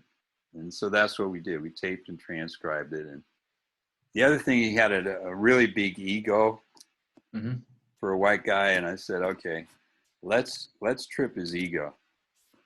And I say, okay, So you're saying that black people can't hold a job, that black people from the residents, men and women, they would be untrustworthy, steal things. Is that what you're saying? I say, no, I'm not saying that. You're saying, what are you saying, that we can't do a job training program run by the university and put on for? No, I'm not saying that. Well, are you saying that you wouldn't, if we could do that, and could we get 7 slots and do a pilot study? What do you think about that? Try it out for a month. You could stop it at any time. We'll review it every month, see what the data says. You could back out any time. Would you be willing to try that? Anyway, so he said yes. We brokered the deal, and we worked for 6 months, screening people, interviewing people who would be the best 7 candidates out of 5,000 people, many of them children, obviously. So, Yeah. 1,000 households. Can we find adults that will do this? Right? Mm-hmm. So we found, I think it was 20 people went into the training. If anybody was late for training, they were dismissed on the spot. There was no second chance. So we lost some people, got down to 12. And in the last week, we narrowed it down to 8. And we selected 7 by, interviews and, the in-basket technique, where they do this, and mock trial interviews with dealing with a conflict situation, the whole bit, And so 7 people went to work. I think it was 4 in maintenance and 3 secretarial, if I remember right. And they never missed a day of work, were never late, never had a single complaint. Well, why? Because they had the weight of 5,000 people on their back that said, you screw this up for me, I'm not going to get in the next cycle. Don't mess up. So the next cycle, what you see on the right here is 40 people. You see some of them anyway. They graduated. And the first cycle is 7. I took my cap and gown to Watts, Nickerson Gardens, and we took photos of each person one at a time, the 7, and then gave them like a diploma graduating from the training, and they were pumped. They were excited. I was excited. Yeah. It was no coincidence that I was teacher of the year, because I was pumped. I was doing things that I believed in. I was like learning stuff, and hanging in there. Nora King got dethroned by Pamela Griffin below, and it's political. Nora and I were working with the Jack Kemp program of resident management councils run by residents, democratically elected, etc., and to bring economic development. The Democrat program, I didn't care if they were Democrats or Republican. I just liked that Kemp had a participative program. Mm-hmm. And the Democrat program was to demolish all public housing, get rid of it, and move people out to the suburbs. To take 5,000 people and place them outward, to desegregate everything. And that makes certain sense. Both strategies are viable, but what I found in Nickerson Gardens is you had cousins and uncles and aunts and people born there, and you had community, and you had a lot of tragedy too. So it's interesting. Can you find that place outside racism, outside racial capitalism? Is there a place outside of it that you can create, that you can find, that you can protect? So I had you see me hugging Pam Griffin, Mm-hmm. So you see me hugging Nora, right? Mm-hmm. So there's a transition there of me going day by day, week by week, month by month, working with the community until I had the trust of the new queen, you know? Mm-hmm. You know what I'm saying? I'm just blown away how you made such a difference in these people's lives. I didn't make a difference. They made a difference in my life. We worked together. It's like participative action research. It's, you know, what we were supposed to be doing in life, you know? But I went to live in that community when I got my divorce and bankruptcy, and I had no money, no place to go. I lived there in one of the empty bedrooms. I got permission to do it, by the way. Mm-hmm. And I lived with a couple, and they sang opera at dinner every night. They were both studying opera, and Mm-hmm. you know, this knocks your socks off when you're sitting there at the dinner table having good food and you listen to opera. I didn't grow up with opera, you know. No. It wasn't what you'd expect. And another thing that I didn't expect is Nora and the community members, you know, the women that ran the food bank, that did a lot of volunteer work. They were all volunteers. They're not paid for this. They would cash their welfare checks and take and buy barbecue food and go outside, right outside the boundary of Nickerson Gardens, and set up picnic tables for the homeless. And they would be feeding the homeless. Okay. So the white people weren't feeding the homeless and aren't feeding the homeless now if you go to Los Angeles. But this group of people was doing that. You know what I mean? You know how that changed my life? For when I, you know, married Grace Ann, I moved to Las Cruces. Why did I start working with the homeless?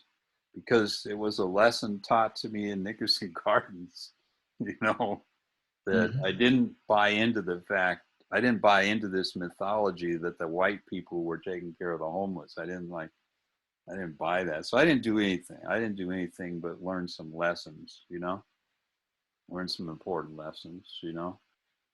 Um, I learned that both political parties disrupted that place from working effectively. And Mayor Bradley, Tom Bradley, I would meet him often, and coming into the community to get the endorsement of Nora King, or after Nora, Pam Griffin, and, or, you know what I mean? To Mm-hmm. say, will you endorse my candidacy? Because by organizing together, they were using their power.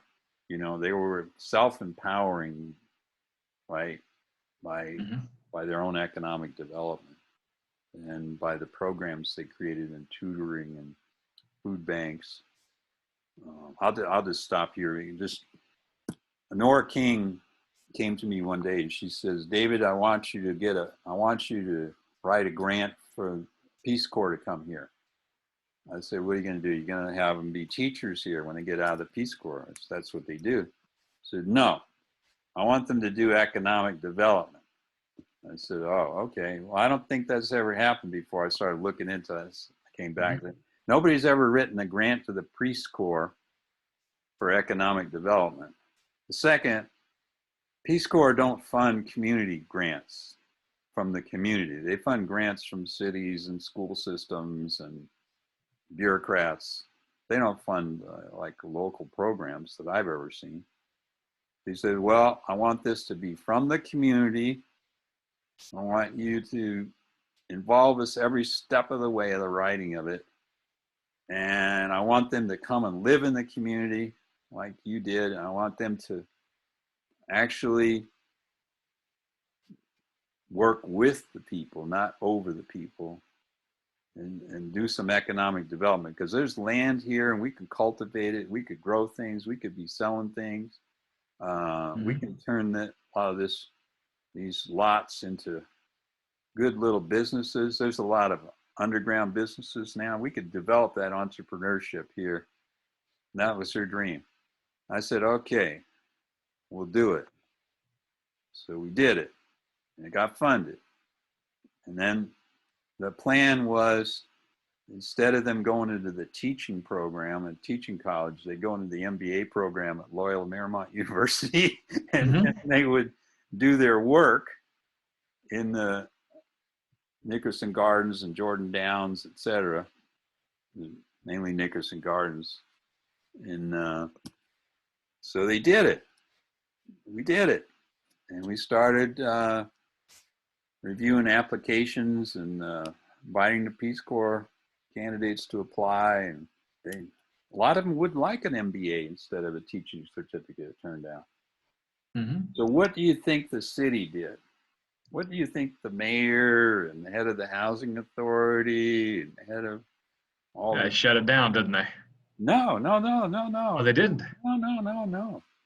They had a big celebration, the news media, the press, the mayor got up there, and the delegation from the Peace Corps office came, and they had some speeches, and then they told the story of how they had created this grant and implemented it and had interviewed people from the community so that they knew the needs analysis of the community, blah, blah, blah, and gotten the university involved. And they thanked Professor Boje, and they brought me up on the stage to sanctify this whole charade. And they said, it's time to go on to the next event. And I said, no, it's not. It's time to bring Nora King up to the microphone and thank this woman for her vision of having a Peace Corps grant, and the people in her office, some of whom were in the photo upper left, who wrote this grant and had the vision to have the first Peace Corps program to do an MBA instead of a teacher's certificate. It's time to bring them on this, bring her on the stage. And they go, no, we don't have time. And Nora King jumped up and said, yes, you do have time. And she came up on that stage and delivered the amazing speech I ever heard. You know what I mean? And that's when I learned from her that you can speak back to power if you got a story to tell. And she had an amazing story to tell. Now, did the press pick that up? Did it change the business economy history of the Peace Corps? No, it didn't. No, it was about that time I divorced and was bankrupt and met Grace Ann and moved to Las Cruces, you know. And they ran the program for a while at Loyola Marymount, but it didn't. You needed somebody that was willing to go there every day, go in the community and work with the community to make it work. And it ran, and they did some things. They built some community gardens, and they did some things. And I feel bad that I couldn't stay with it. You know what I mean? And I feel bad that Nora couldn't stay with it either. And Pam took over leadership, and Nora was out of it after the Peace Corps really took off. She was out of it, and Pam was there.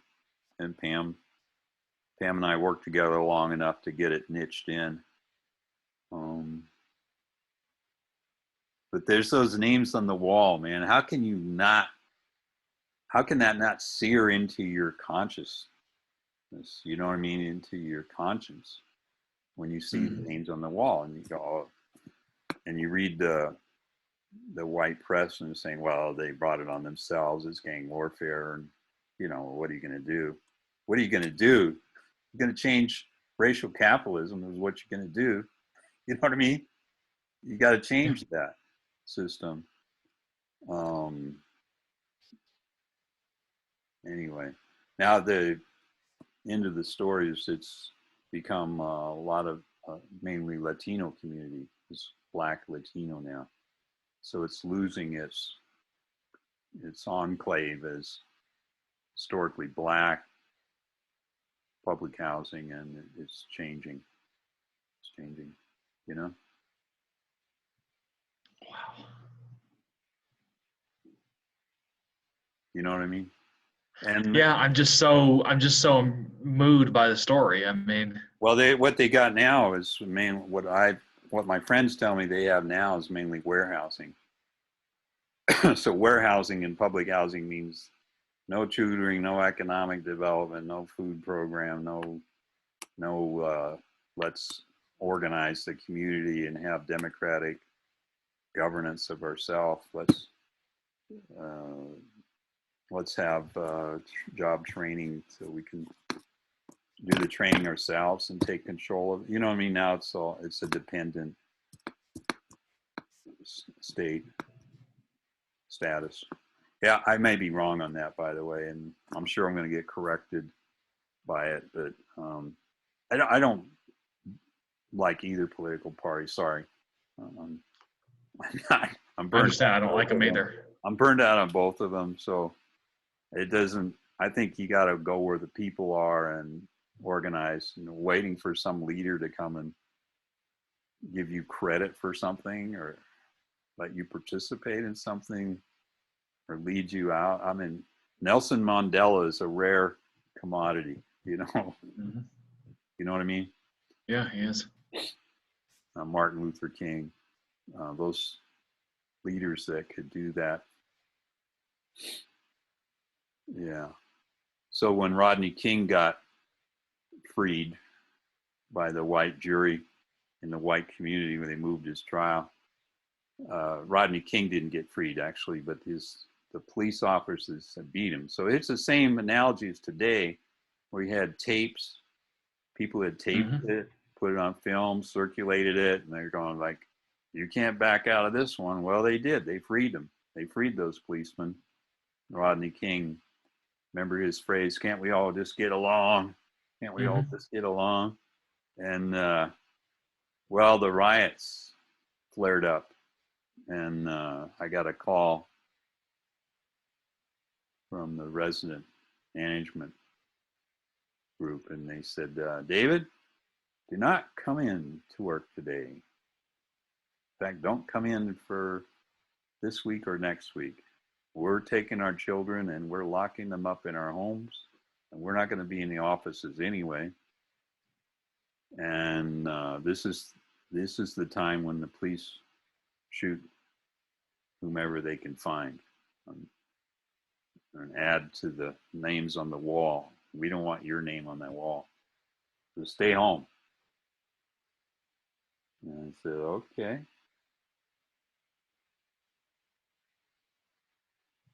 You know? To live in such fear. Yeah. But do you know where most of the destruction happened was from Uh, whites. Whites were out there burning and looting and pillaging. Well, they tried to portray it as a black thing, and then they tried to say, no, it's Latino and black, and then they say, no, it's gangs. And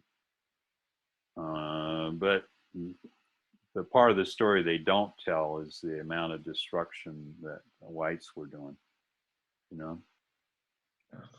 And I'm not saying the rich whites, I'm just saying the poor whites are out there destroying things, you know what I mean? So in a system they don't have any control over either. So it's just, you don't get the inside story of the history unless you're on the ground, you know what I mean? Which mm-hmm. is why all my story stuff is about grounding, is about deconstructing, it's about watch the historicizing that's happening, and if that's happening in a racialized way, you need to really deconstruct more and more. So that's, I don't know. I wanted to communicate that message to you today from the bottom of my heart, Duncan. David, what an incredible story. Yeah. I loved my time at Loyola Marymount. Um,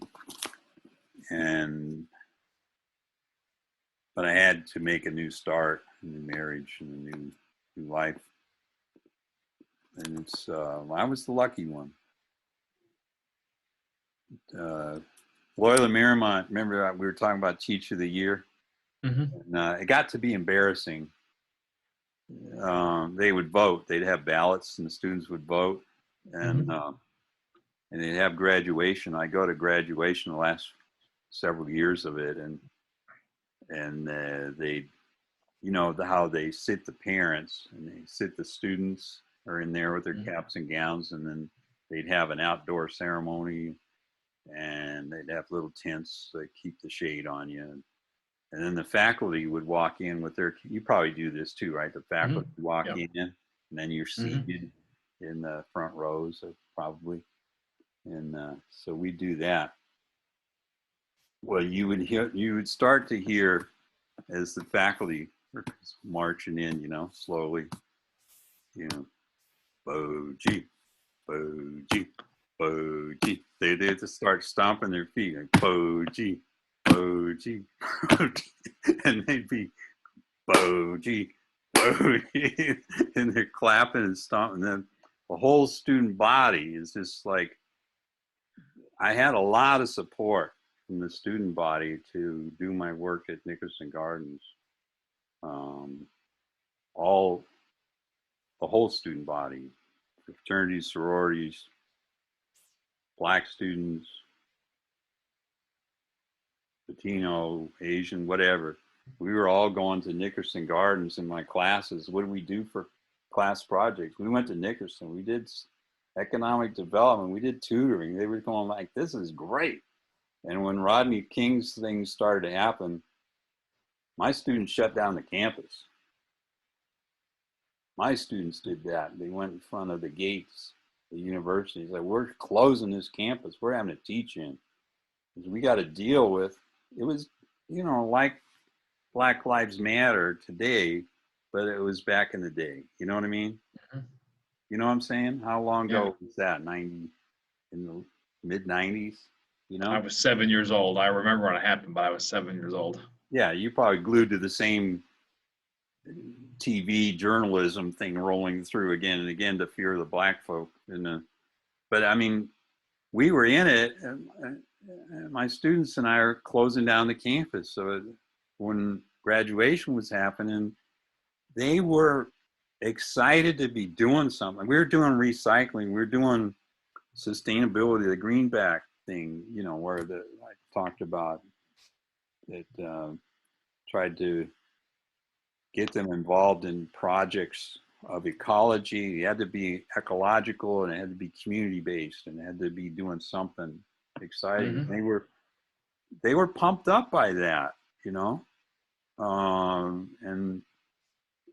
they had me teaching these large sections, 55 students, 3 sections at a time. Not a big workload like compared to Cal State, but I mean, it was, you got 150 students a semester that you're working with in a school system that's 2,200 students. So you're pretty much going to chew through most of those students by the time, you do two semesters and some summer schools, and I don't know, I'd have to do the math on it. Yeah, you're going to have every student in your class by the time they roll through the 4 years, right? Pretty close. Am I right? And everybody's going to know your name. I had the names and pictures of all my students on the ceiling, the walls. I memorized all the names. I say, hi Lily, hi June, hi Brad, hi Todd. How we doing? You know what I mean? So I was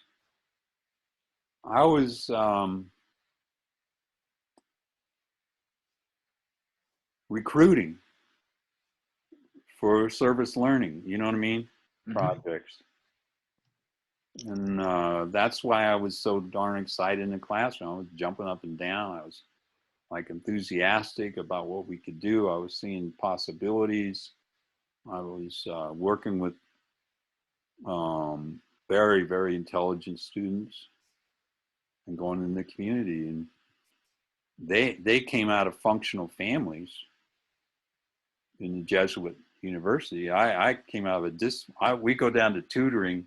They'd all work with the little workbooks and the students, little projects. I'd be under the table, playing, coursing around and, goofing off. You know what I mean? That's what I knew how to do. I didn't know how to structure a homework exercise.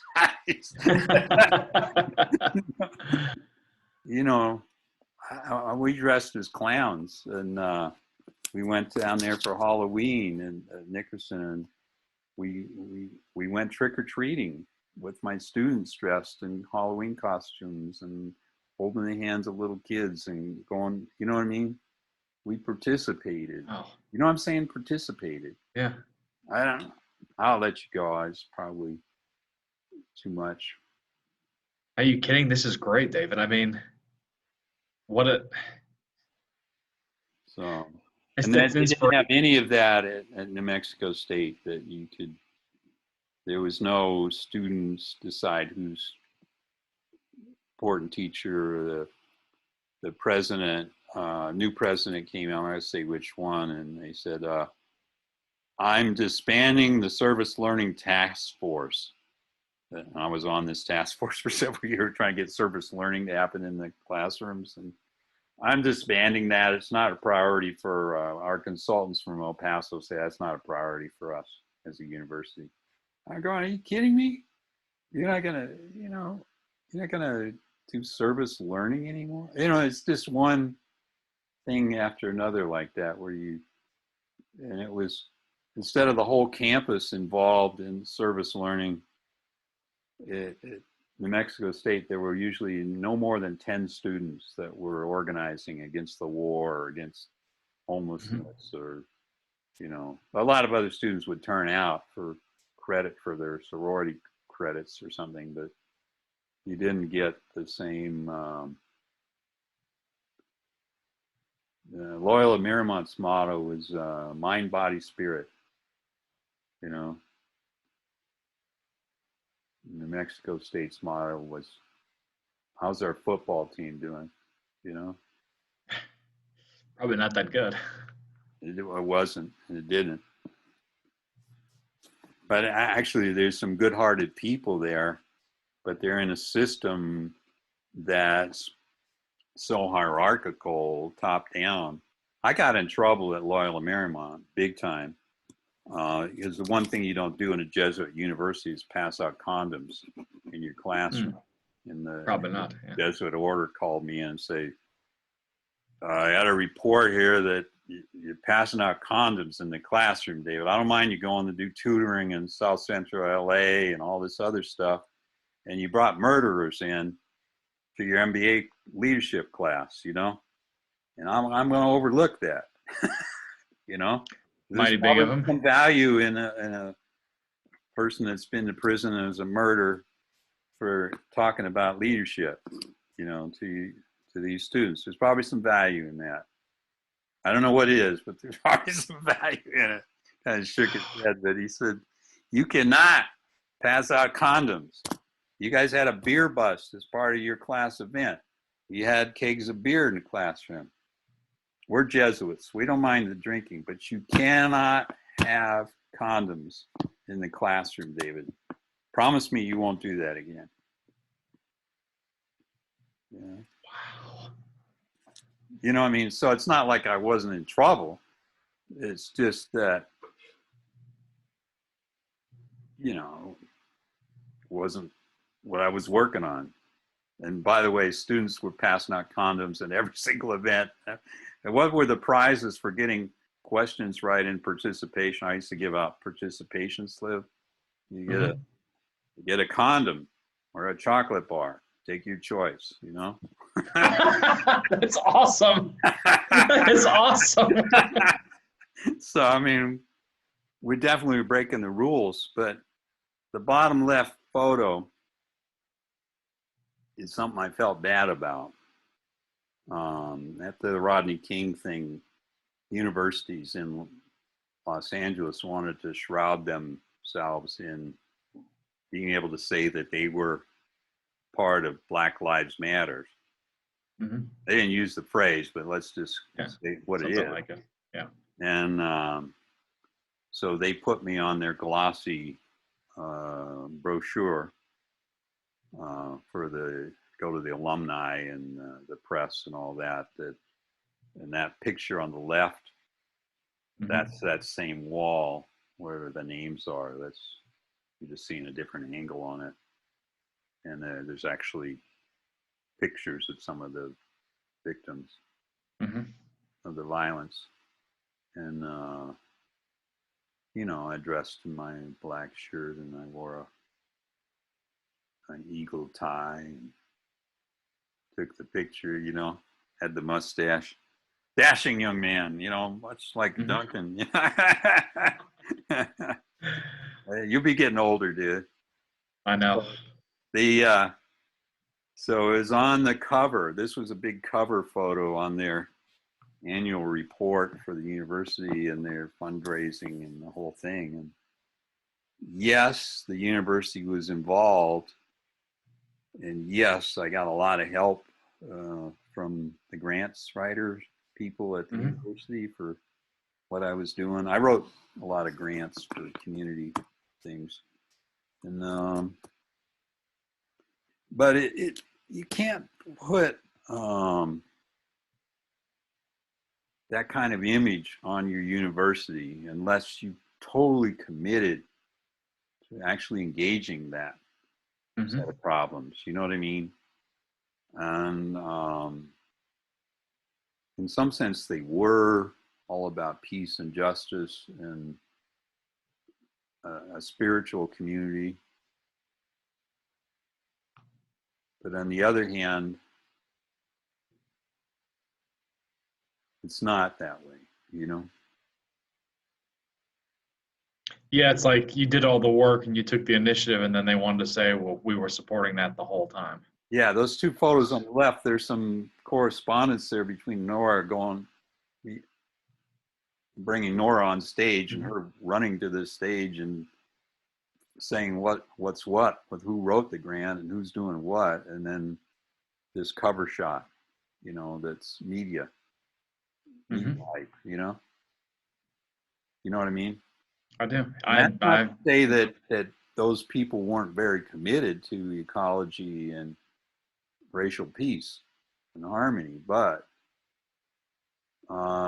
when you talk to the students, you understood their not being able to find an outside of the enclave of racism, even in Mhm. a very middle class, um, liberal arts university. You know what I mean? Mhm. In fact, it's probably um, more difficult in the middle class liberal arts university Mhm. than it is maybe where you worked. I don't know. I don't know much about LMU, so it's hard to say. Well, I never went over there. You know about Cal State. I'm not trying to draw you out, but I mean, it is I mean, Cal State have LA a was a higher percentage of faculty of color, and you have a student body which is a higher ratio of students of color, and you're probably more plugged into the community oh, Cal State LA definitely. Yeah. than USC or UCLA Mhm. or Loyola Marymount. I would say Loyola Marymount's kind of mid-range on that. And UCLA did a lot of important work in developing leadership in Black, Latino, Asian communities, et cetera. But that work was much earlier, you know? Mhm. I don't know. I think we got to look at these questions of what's the university involvement in Black Lives Matter. I agree. So good luck with that, Duncan. Yeah, those are big shoes to fill. I mean, wow. Yeah. Oh. So important day today. Yeah, I don't think I need to send you the pond film. That's okay. It's just, I think this is enough stuff to wrestle with. I'll send you this. And I mean, I love both of them, though. yeah, the two are entangled together to me because it's the land, it's the history of the land taken out and away from different racialized communities, and the water abuse, and then the funding of the water capitalism to be this financial empire, the next gold, the next, they call it blue gold, and the next oil, and the next investment strategy to keep capitalism afloat. There's a metaphor for you. And then I don't think it's going to work, except you do have gated communities that are sinking wells and protecting their water sources, and you do have cities appropriating the water sources of racialized communities. So, I mean, I don't think there's any denial of that, except in that book that I showed you. Yeah. I don't think that guy is going to be very friendly, but maybe he can write another book where he analyzes the case against racial water capitalism. Good luck with that. Yeah, but I just wanted to show how my life was so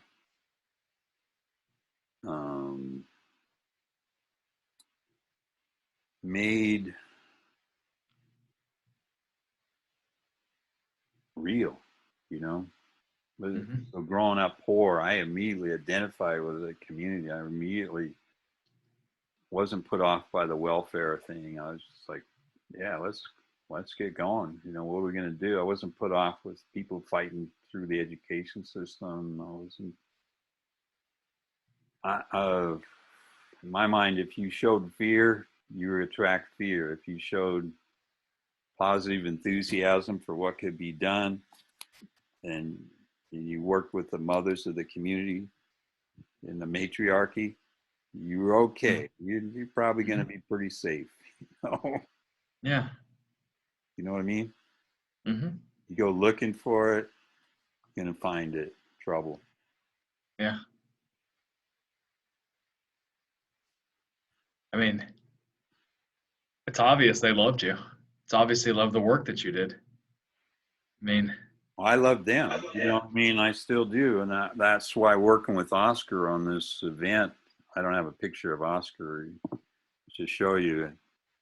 He doesn't have a lot of public pictures. If you search Oscar Edwards, you can find his football photo from UCLA. I think he's a linebacker or something. And I was talking to him about it yesterday. He said, "Don't show that photo." So, okay.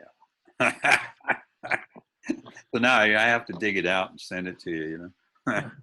But so we worked together, and we trusted each other, and so he called me a month or two ago, and he said, "David, I want to do something with the Black Lives Matter with the Black community, and I want a way to get them together to, on the internet. Can we use the internet somehow?" And I said, "Well, I happen to be, pretty much a Zoom expert. I do Zoom Kung Fu, and we can definitely have people download the Zoom and create Zoom chat rooms. We could do conversations across races. We could do a lot of things and take on this racial capitalism." He said, "Okay, let's do it.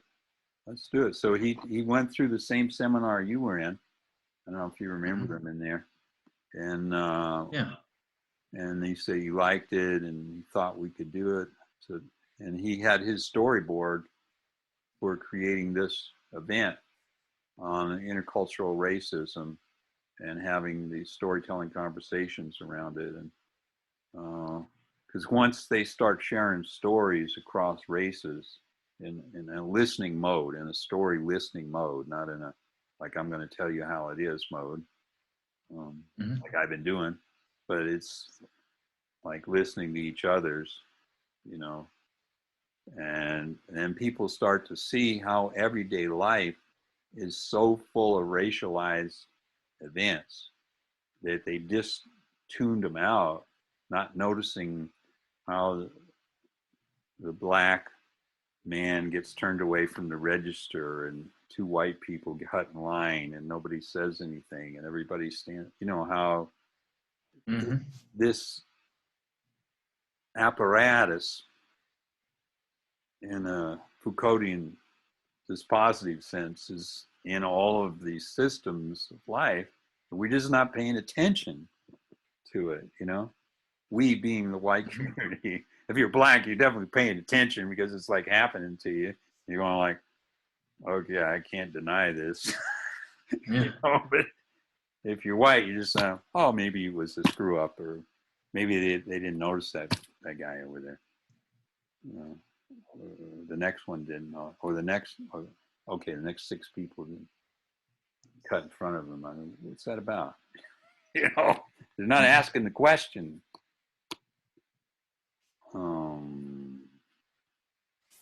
Yeah.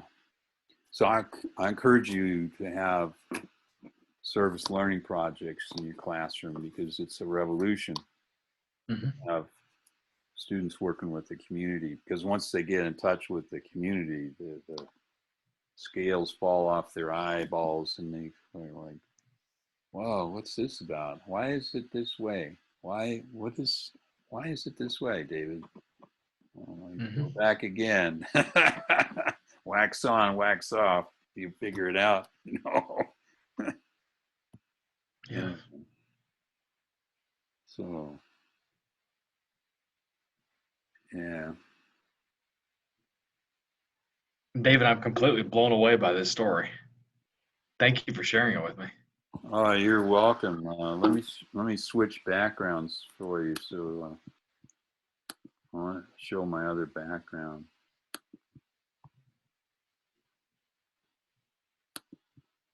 Wait for it.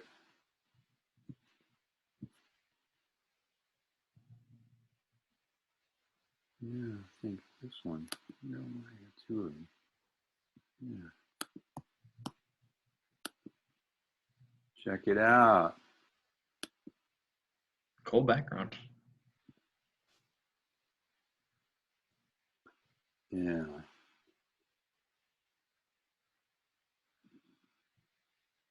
Wow. And that went on for a whole wall, 100 feet. And then the paintings on the other side that you saw in the other photo. With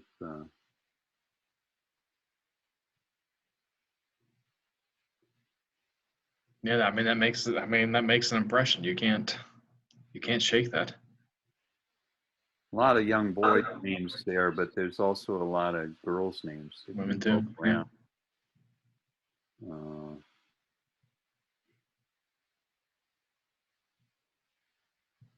Yeah. So that's what it's about. And there's that young man pointing to some friend of his or a relative. Who is he pointing to? What is he? What's the name? Carlos Atkins. There's a reverend there, so maybe there's some older folks there too. I know a lot of them is. There's a Cynthia. See Cynthia down the bottom, next to the bottom row. And Viola. Viola. Ernestine. Ernestine. Oh, yeah, good eyes. So I was just thinking of that, you know.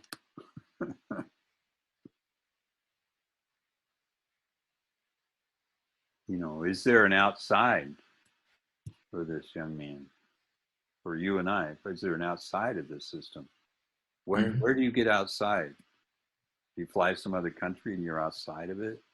You know, that's what Foucault was writing about.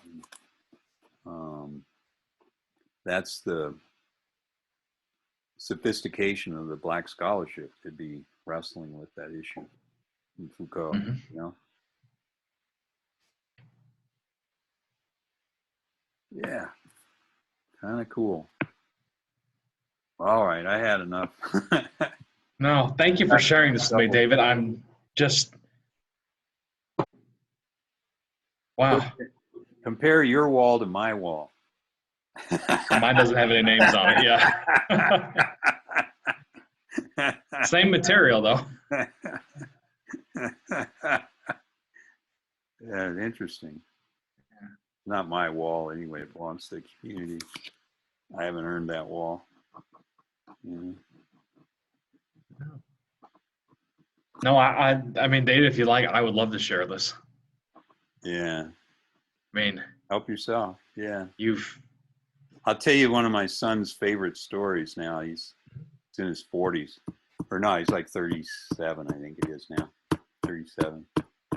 And he's on the back of my motorcycle. At that time, he would have been about 12 or so. mm-hmm. And 11 possibly. It's on the back of the Harley. And I used to, you know, I'd have babysitting responsibilities. So I'd throw him on the back of the Harley and we'd down the highway and down to Nickerson Gardens. And he'd have a helmet, you know, and it had a radio, and you could hear the radio from the Harley. And we went for a couple years, and he didn't know he was in Watts. And we were just I go on the tutoring program. He said, cool, I like playing with the kids. I said, okay, let's go. Up on the Harley, take some books, and be part of the tutoring program too. And then one day, the radio was on. It says Central Avenue. There's problems with the Crips and the Bloods, and there's been some gang violence here. Shooting, drive-by, something's happening. And then he goes, Dad, that's Central Avenue. Are we in Watts Towers and all that? I said, yeah, pretty much. Said, is this a housing project? I said, oh, yeah, kind of. The biggest one west of Mississippi. He says, I noticed I was only a white child there. I said, yeah, that's okay. Well, he wouldn't go back again. Oh, bummer. He wouldn't go back. He was too scared. It's just too much media, too much, you know, you watch the news, you're going to be terrified of going anywhere like that. Mm-hmm.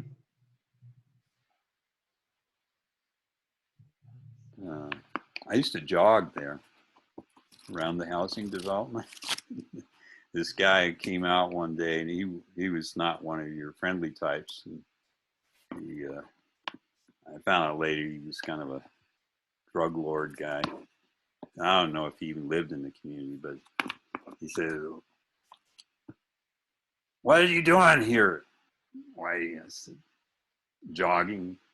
And I'm like, he says, come over here. And I said, okay. And it was at this wall. And he says, you see those names there? The names of all the dead children and the dead people they killed in drive-bys and stuff. You're with the police. You look like a policeman. I said, I'm not a policeman. I'm just a university professor. I just volunteer here.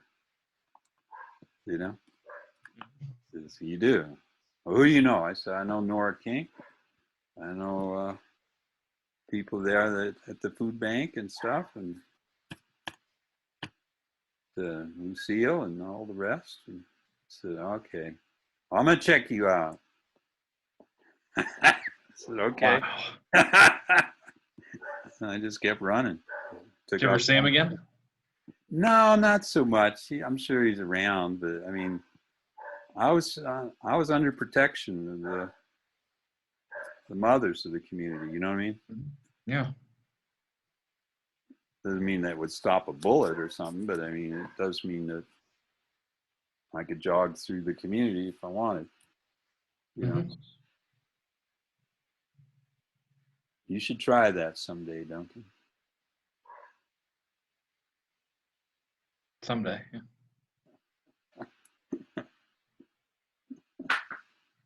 Yeah. Yeah, it's worth it. Yeah.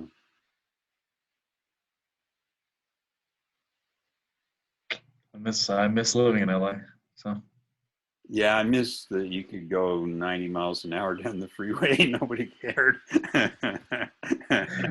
That was a long time ago. I think you're lucky to get past 9 miles an hour. Well, no, you go in between the lanes. Oh, you were on a motorcycle. Yeah. But I mean, there's times when the traffic flows and you can do short bursts at 90. So I missed that. Yeah. Anyway, no 90s around here. You're not even allowed to go between the lanes. It's like ridiculous here. It's nice here. I mean, it's a great place. It's the land of enchantment, you know.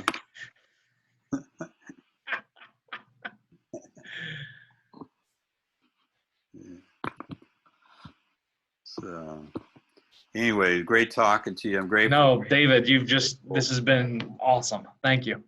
You're helping me get my bearings established for the book I'm doing and for the seminar, and it caused me to really rethink a lot of my scholarship. I probably wouldn't have written half of it. Well, okay, almost all of it. So I mean, you've inspired a lot of people through both your teaching and your research. Yeah, but it's I was dealing with a young PhD student on the phone, called me from another university. I won't say his name or whatever, and it's not even from management, different discipline.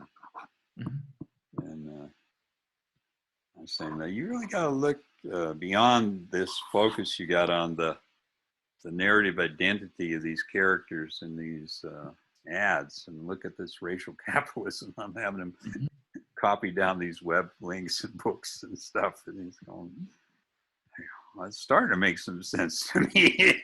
Well, you got to look at the bigger picture here of this advertising. Did you see the one? You gotta find this. You gotta put it in the video. I just saw it in one of those Black History class things that they were doing.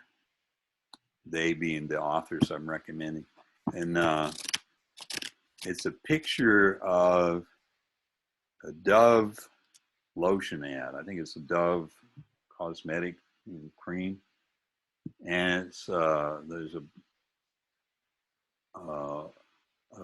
black woman starting to take off her shirt and becoming a white woman because she's using the Dove cream. I kid you not. You got to find it. Is this recent? I don't know if it's recent. I'm hoping it's from the 1940s or something, but it's like it didn't look that old, and it was just this incredible ad. So maybe if we did a Dove racism ad or something, you could find it. I will check it out. You watch those videos, you'll see it flash by, and you're like, what was that?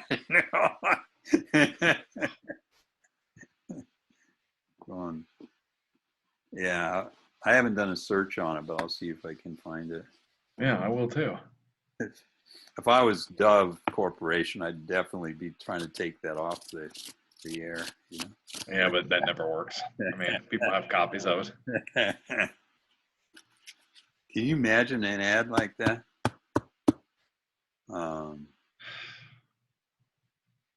This sort of summarizes white capitalism in one ad, you know? It sure does. One image. Oh, that's awful. Yeah, I'm Barbie. Or I'd be Ken, I guess, right? want to be gender neutral here. Well, I gotta go, so take it easy. Yeah. No, thank you for sharing this with me, David. I have enjoyed this so much. And you've definitely inspired me to think about some things differently today. I can tell you that for sure. So, thank Yeah, you. thanks. See you later. Take care, David. Okay, so sometime midnight you'll be getting this thing. Okay. Do you want it cut or do you want it raw? Just the way you've shown it. The best, the videos that do the best on the internet are 3 minutes long. You know, the ones that do the worst are half an hour, or something like that. But, do you know, I've had some people who have actually sent me Gmails about they sure enjoy the videos that we do. So I think the people that want to watch you will watch the whole thing, and other people. You know, I think you take the best 20 minutes or 27 minutes. That's what you've been doing. And you just chop the rest of it. All the redundancies go, and you just keep a few messages. I just trust you to do that. Yeah. Okay. I'm learning the cut. I'm learning the cutting now. Raw would not be the way to go. What's that? I think raw would not be the way to go. I think you gotta like choose your targets, you know. Okay. Yeah. So what jumps out at you as a business professor would be my take on it, you know. Okay. And as a member of the white privilege class of business professors, what jumps out at you? Okay. I mean, like you know, my little tipping point life, it would I still be in jail? Would I ever have gotten out of jail or prison if what, you know, as a white person, I have an outside to go to, you know? Mm-hmm. You know what I mean? I do. That's white privilege, baby. You know? Mm-hmm. That's a good way to summarize it. When you got out, you had somewhere to go to. We're not getting stopped by the police every time we go down the highway. No. You know? No, you're not. I mean, there's just a lot of things that aren't true for our lives. But, I experienced this though when I lived in Korea. yeah. I mean, you know, I've been to restaurants and people won't serve you. They won't serve you food, or they'll say nasty comments as you're walking by, or they'll cut you in line, or all sorts of things. I mean, I finally understood, like, oh wow, that's what this is like. Yep. When I lived in Ukraine, I fortunately kind of look somewhat local, but I would see the police shake people down. Yeah. They'd go right up to them, you know, soliciting bribes, or they'd go to jail, or all sorts of crazy things, and they were usually ethnic minorities. Usually are. Yeah, Keep in mind, Nickerson Gardens produced a lot of college graduates. Well, there's a lot of tragedy on that wall. There needs to be another wall to keep people that graduated. You know? I think there should. You know what I mean? But that's have the light with the dark. That the community is sending, you know? Mm-hmm. They're in a different politic. So. No, I like that. Yeah. Oh, very cool. Well, I know I should let you go, David. See you later. All right. I'll send what I got. Okay, awesome. I haven't. You have inspired me today. Thank you. I really mean that. I mean, I am blown away. Yeah. You know, my son was the victim of a drive-by. Oh, I didn't know that. Did He didn't get killed, but my youngest son was at karate lessons of all things. He was getting beat up in the neighborhood we lived in, and his bicycle was stolen, and I'd have to go up the road and find the people that took his skateboard, the young playmates of his. And he'd the skateboard back for my son. I never got the new bicycle back. Anyway, so my ex put him in karate classes at the park in the community center. You know, and that wall you're looking at is community center. Mm-hmm. So one day there was a drive-by, some car squealing around the park, and then pop, pop, pop, pop, and the bullet went into the karate class and blew away, because you said blow away, blown. Yeah. Well, the karate teacher was blown away by that bullet and died. And so it shook him up quite a bit.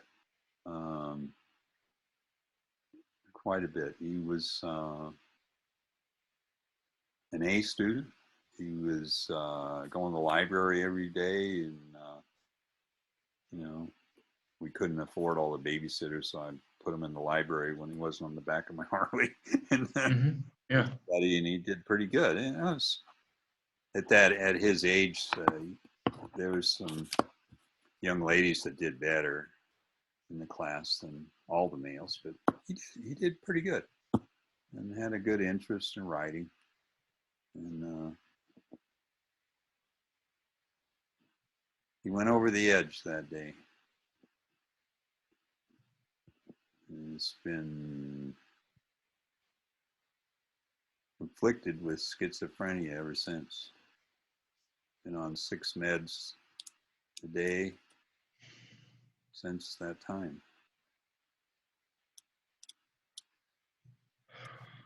You know?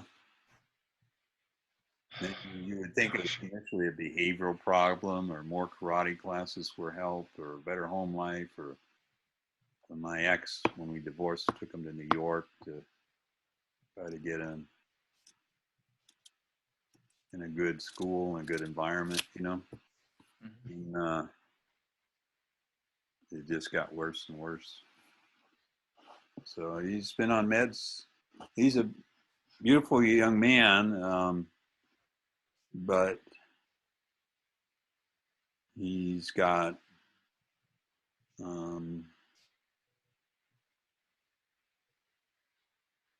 quite a few personalities that he trots out. And it's interesting. He's now 6'4" or so, and I don't know, 180, something like that. And you wouldn't want to mess with him. No. He's a black belt in Kung Fu. Okay. Very cool. And all that, you know. So the discipline of Kung Fu is how he negotiates his life, and the other discipline is playing Nintendo games. Then he loves Nintendo. He loves the corporation. He loves every game device they have. He can tell you everything down to the stock reports. I mean, he just totally fascinated by it. And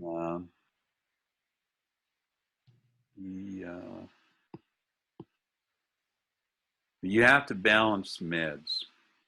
And when you got this 6 med cocktail, you if you mix a little alcohol with it, a little beer or something, that's gonna mess you up. If you not doing beer, but you have just a little bit of this, a little bit of that off, you sleep all day. And if you have too little, you're awake, but you get incredibly paranoid. And so you have this kind of mercurial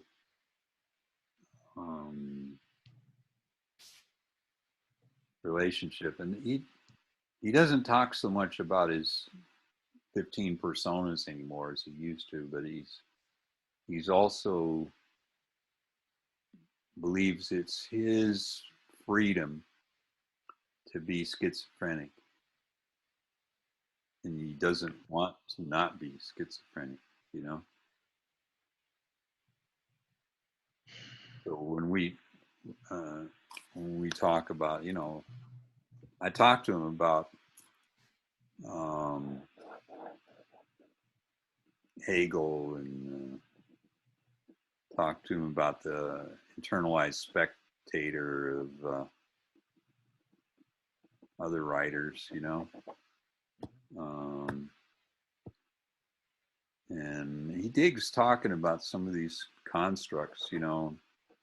Talked to him about Nickerson and how we both dislike racism, and, you know, so we can have pretty cool conversations, which we do about every other day. But there's also times when the meds are not balanced, and maybe it's nothing that he's done. It's just the balance is not there. And so you got to deal with that. So you got to love anyway the person. So you can't say, oh, I love the person because they're going to go to college, or because they're going to do this or that, or, you know, you love them because, yeah, you got the black belt, you know, every Nintendo game there is.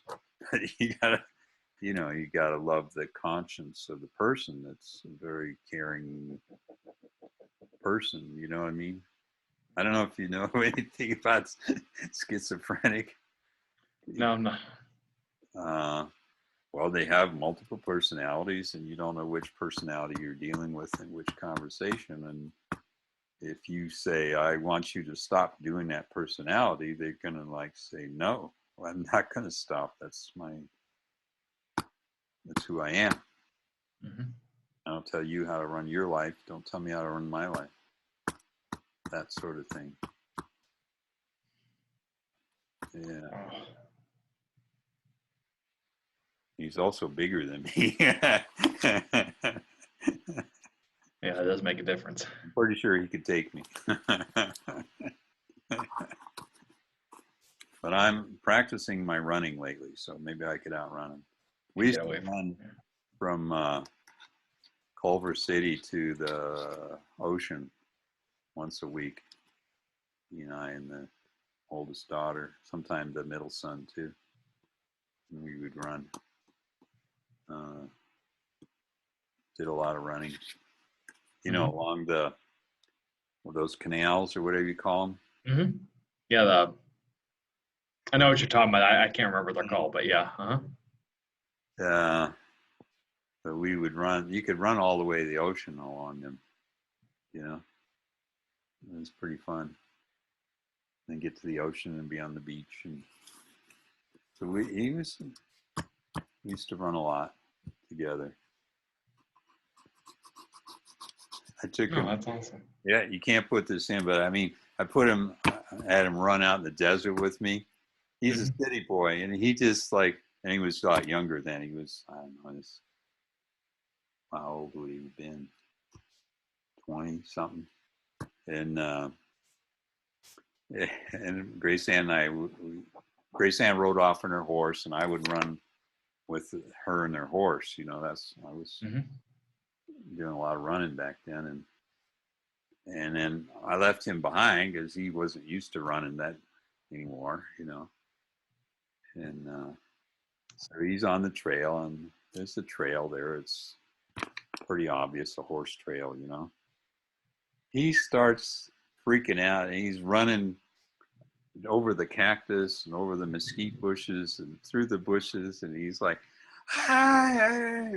He's like, he's losing it. You know, I'm looking back like, what's the matter?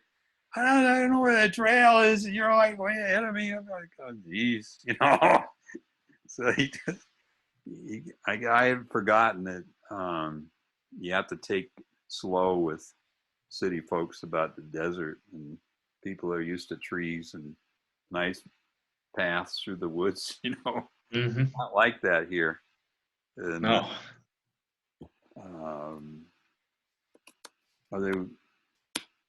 We did walk in the Santa Monica Mountains, and there's more rattlesnakes there than there are here.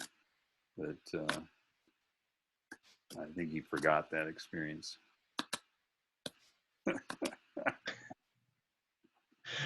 That is funny. I mess with him now because my sons are both bald, see, and I have hair, and this just really like I just got like hair, baby. I bet you they love that. So if he gets too weird, I just go, hair. That's probably not good parenting either. Keeps them grounded. Not good parenting. What do you? Yeah, it keeps them grounded. Yeah, he's so he's a good kid. I like our conversations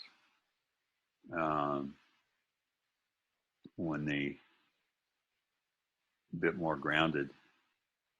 Mm. I think it was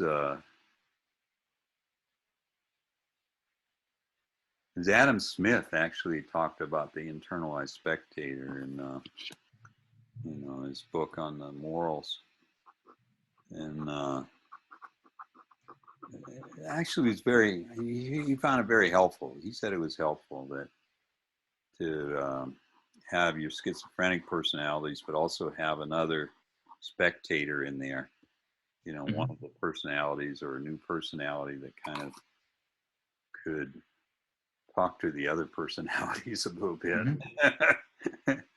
So, because some of those personalities are important defense mechanisms to him. And, but I think when you grow up small in stature and weight, and the other kids are taller and bigger than you, and then later in life you grow up to be 6'4" and you got a black belt, you still think like that little kid. Mm-hmm. You know what I mean? You don't mm-hmm. grow out of the bullying that you experienced for years of school and then not walk down the street and see bullying potential happening. So you're dealing with somebody that's got a lot of skills physically and can see a lot of danger around him that might not be there, Mm-hmm. You know what I mean? I do. Yet wants to trot out a persona to not be scared, and when sometimes it's right to be scared. Mm-hmm. Keeps us alive. Yeah.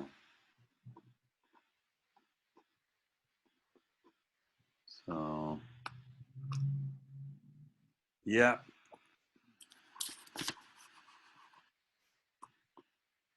It's sort of like that in life. Anyway, so I was going to leave you with good news, and I forgot what the hell it was. Over here somewhere. Oh, it's in. I know it was. My mother always said, David, you haven't got anything good to say, don't say anything at all. I didn't find that really worked in my life. And then my dad would say, you raise a problem, come up with a solution. I always thought that was pretty good advice. Mm-hmm. So to find a place out of the black outside, a place that's not always susceptible, like my pond is, to demolition, to urban development, to illegal dumping, to shootings. Today I picked up about 50 rounds of shells that somebody had popped off yesterday. I'm like, what are you doing? It's 50. We popped out 50 rounds. Some of them are rifle shells. Some of them are pistol. I'm going, okay. This pond is having to deal with pollution. It's having to deal with the tipping point of the water vapor. It's having to deal with all kinds of code restrictions that don't have people actually behaving in ways that are sustainable. Mm-hmm. And I started thinking about it. Do I really want to become the police for the pond, Do I really want to be codes enforcement for codes that aren't enforced and say, hey, sorry, but these are the laws about shooting, and you shouldn't be shooting here. It's almost like I'm dealing with people that are saying, I'm going to swear here. Fuck it. They're going, fuck it. I got no job. Maybe I got a shit job. I'm going out and pop off some rounds. I'm going to drive my mudsucker pickup truck across that pond that Boje guy is taking care of. I'm sick of his videos. And fuck it. You know, I'm in quarantine with the coronavirus. The job just laid me off. I'm going to go pop off some rounds, you know. I kind of see that. Kind of wanting to go outside. And I'm talking about the white community here, you know. I'm not finding any black people coming out firing rounds out here in the desert. I'm pretty sure that wouldn't last very long.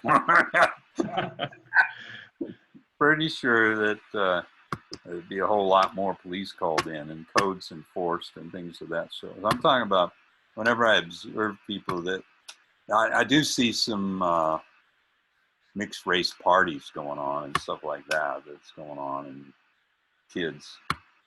But it just seems like if they're not buying into sustainability and ecology, and they're not buying into the corona thing, and they're not buying in that they got a future, and they're not buying that to get in a business degree is a path to riches and wealth, that they're going to end up selling paint in the paint store, or selling insurance, or becoming a brand manager, or an assistant manager at the Walmart, or working at the McDonald's. They're going like, what the hell? I need a college education for this for, you know? I mean, I think, well, you need it because you need to find a moral compass and a conscience and learn how to live this life. But there's this sense that I was getting from, is there an outside to racism? Is there an outside to ecology? If you take this notion of that we're all living in this enclave, and they can step out of it into a gated community or into some kind of profession, but they're still in racial capitalism. You can't go outside of it. Where are you going to go outside of it and do what? You know, that's where Fred Moten is his name, says, learn to walk softly on the planet. And maybe sometimes you got to take leave. You have to do a leave taking from global racial capitalism. And that just struck me. This struck me, Fred's comment, that it's in that last video, that those with the hold over you have the right to tell their story and the right to speak. And we try to mirror ourselves in nature by going outside into the desert and walking and caring for the pond, and other people are driving their all-terrain vehicles and on the trail, and are in a pickup with air conditioning, and they're driving through the desert, you know, like, I don't know if they're really being the mirror of nature. You know what I mean? And then you can't erase the alienation by going outside that frame, you know? is because it goes with you. The enclave goes with you. The entanglement goes with you. So there's no. On the other hand, what I found exciting, and this is the positive message. I'm going to go back to the positive message. Duncan, what I found positive in the Black scholarship was the conversation that, hey, I am not going to take all this crap with me in my whole life space. I'll go work for the man. I'll do my academic job. These are mainly professors talking, you know, and then I'll do that, and I'll go in the community and have my time, my space in the community. You know what I mean?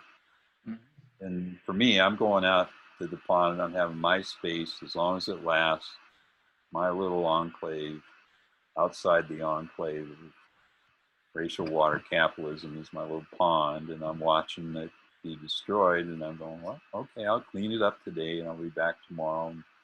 And I take time to play with the little polywogs and the little frogs that are toads, actually, toads that are walking on the land, they pulling your tail around, and I'm, well, okay, I'm going to send you the video, so at least you'll have that.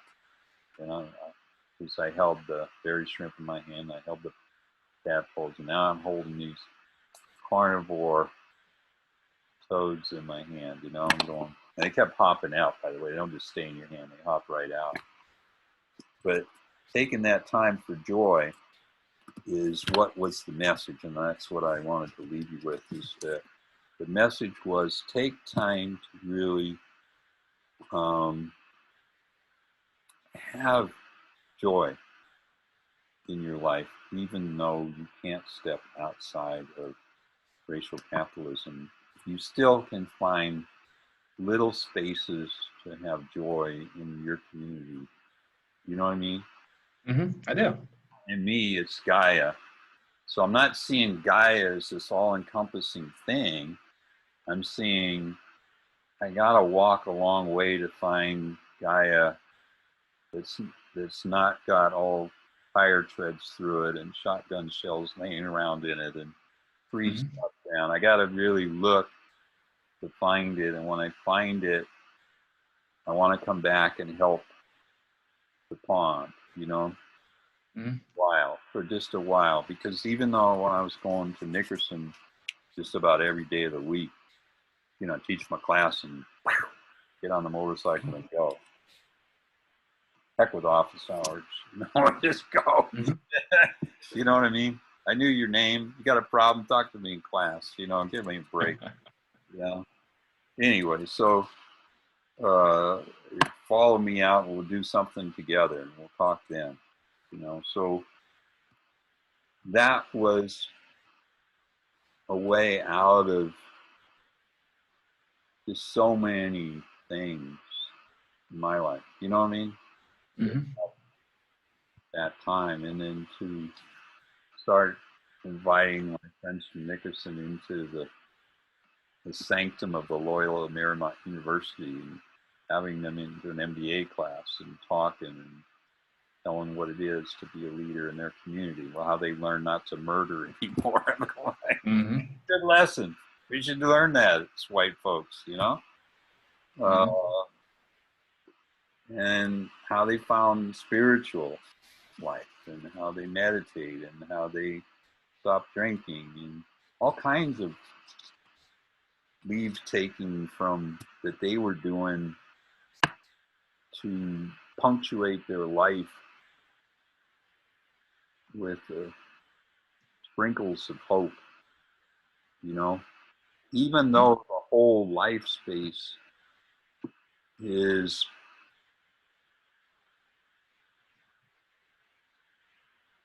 not there. You know, what Foucault, the direct quote, the thought of the outside, Foucault said, the thought of the outside. And I have a thought of the outside, and I have a discourse of the outside. Where onto-narratively, do I even have the tools of language, discourse, concept, you know, all those onto-narrative things, the between, the before, the beneath, the becoming, do I have any of the beyond to be able to have a thought of the outside of discourse. They have a story of the outside of discourse. They have this story. You know, we used to rag on Derrida. I didn't buy the argument that people who say, "Oh, Derrida, deconstruction. There's nothing outside the text but more text." Well, that's bullshit. I mean, that's not proper interpretation of deconstruction. There was an outside.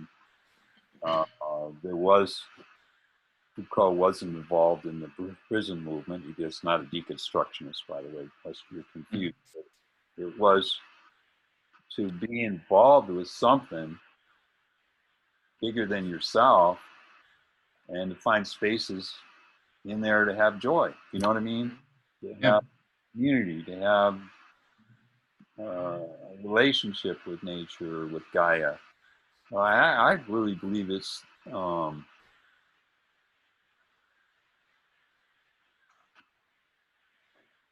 we're in these enclaves of suburban air-conditioned cars, air-conditioned housing. I'm saying I am in this, in the enclave. And if I step outside of it, there's mosquitoes, there's all this stuff. I don't want to get outside of that in some relation to nature and be like my dad, who after his third marriage became a hermit in Oregon for about 4 or 5 years. Lived in the wilderness, didn't have mosquito spray, and his skin is tough as leather, and nothing bothered him. You know what I mean? And he found himself in Gaia that way, where he hadn't found himself his whole life, his whole 70-some years. He lived 2 more years longer on the planet than I am alive. You know, he died at 74. But in the last decade, he had been to the wilderness, lived in it, didn't come out of it. Food was popped up there somehow. Some people brought up sacks of flour and stuff, and he just stayed there. You know, he just stayed there. Lived along the Snake River, and they didn't have to bring him air tanks because he was prospecting gold with scuba diving here in the river. Okay. Wow.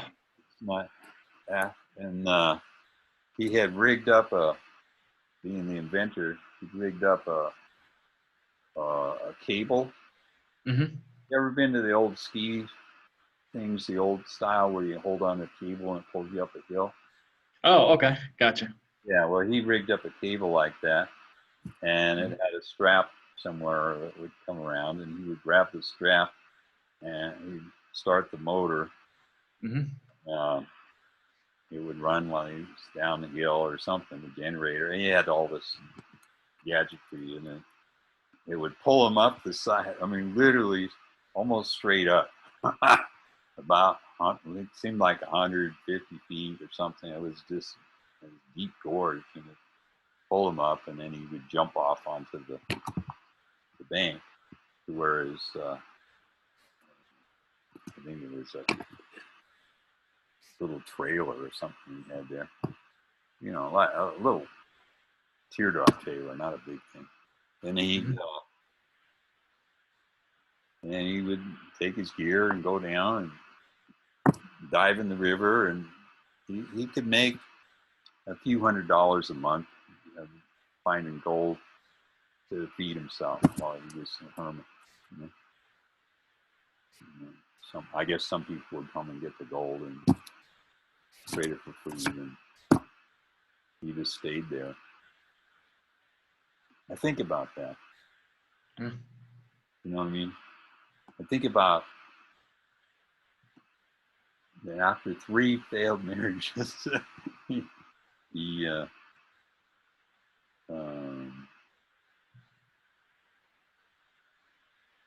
always had a heart, always had a head, always had, you know, big thoughts, big ideas, good storyteller. but we didn't have that intimate son relation, you know what I mean? And so those last years after the hermit experience, and then he's got cancer in a lot of places, and got the bag, you know. He's still out prospecting. It's not scuba diving with the bag, by the way, but he is still prospecting. And he opened up a little shop for wood carving, and he made wooden pens. Probably why I like to make pens, metal pens. And he had classes in jewelry making, and had a kiln reconditioned, and pottery, and just was into the art, Wasn't going to be a billionaire anymore. Didn't care about it. Just was just into his art, But you could talk to him. He would listen to you. He would say, "Well, what's going on with you?" And then he would wait until you talked. And I'd never experienced that growing up. Like, well, you want to hear my story? You want to I tried to record his stories, and he would not talk when I had the tape recorder on. And I bought him a tape recorder. I left it with him. I said, "Well, why don't you record them? And you could do that." And he wouldn't do it.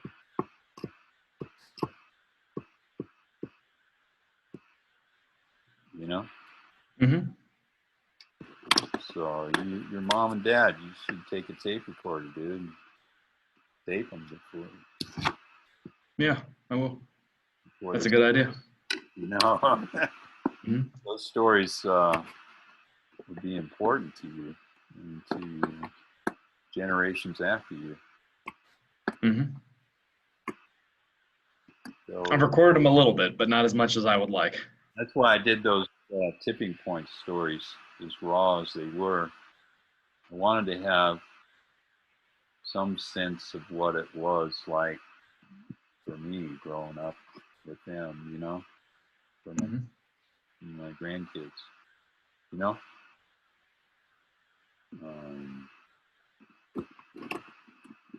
So I appreciate you for that.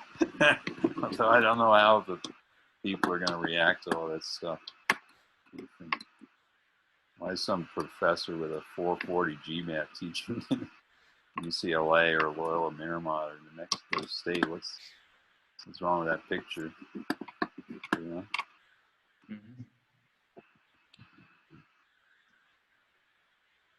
tell you what's wrong with that. That education testing service doesn't major anything but racism, So, anyway, I will go this time and not say I'm going and not go, okay? Well, I have enjoyed this so much, David. Thank you. I hope so, but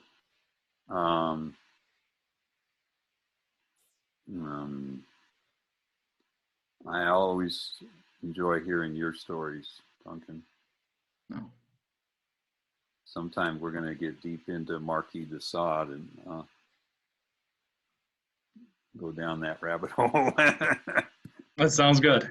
We'll go where it goes. So, tourism. Anyway, I'm off and I'm running. I'm going to go now. Okay, that sounds good, David. But thank you again. I've really enjoyed this. Okay. Thank you, Duncan.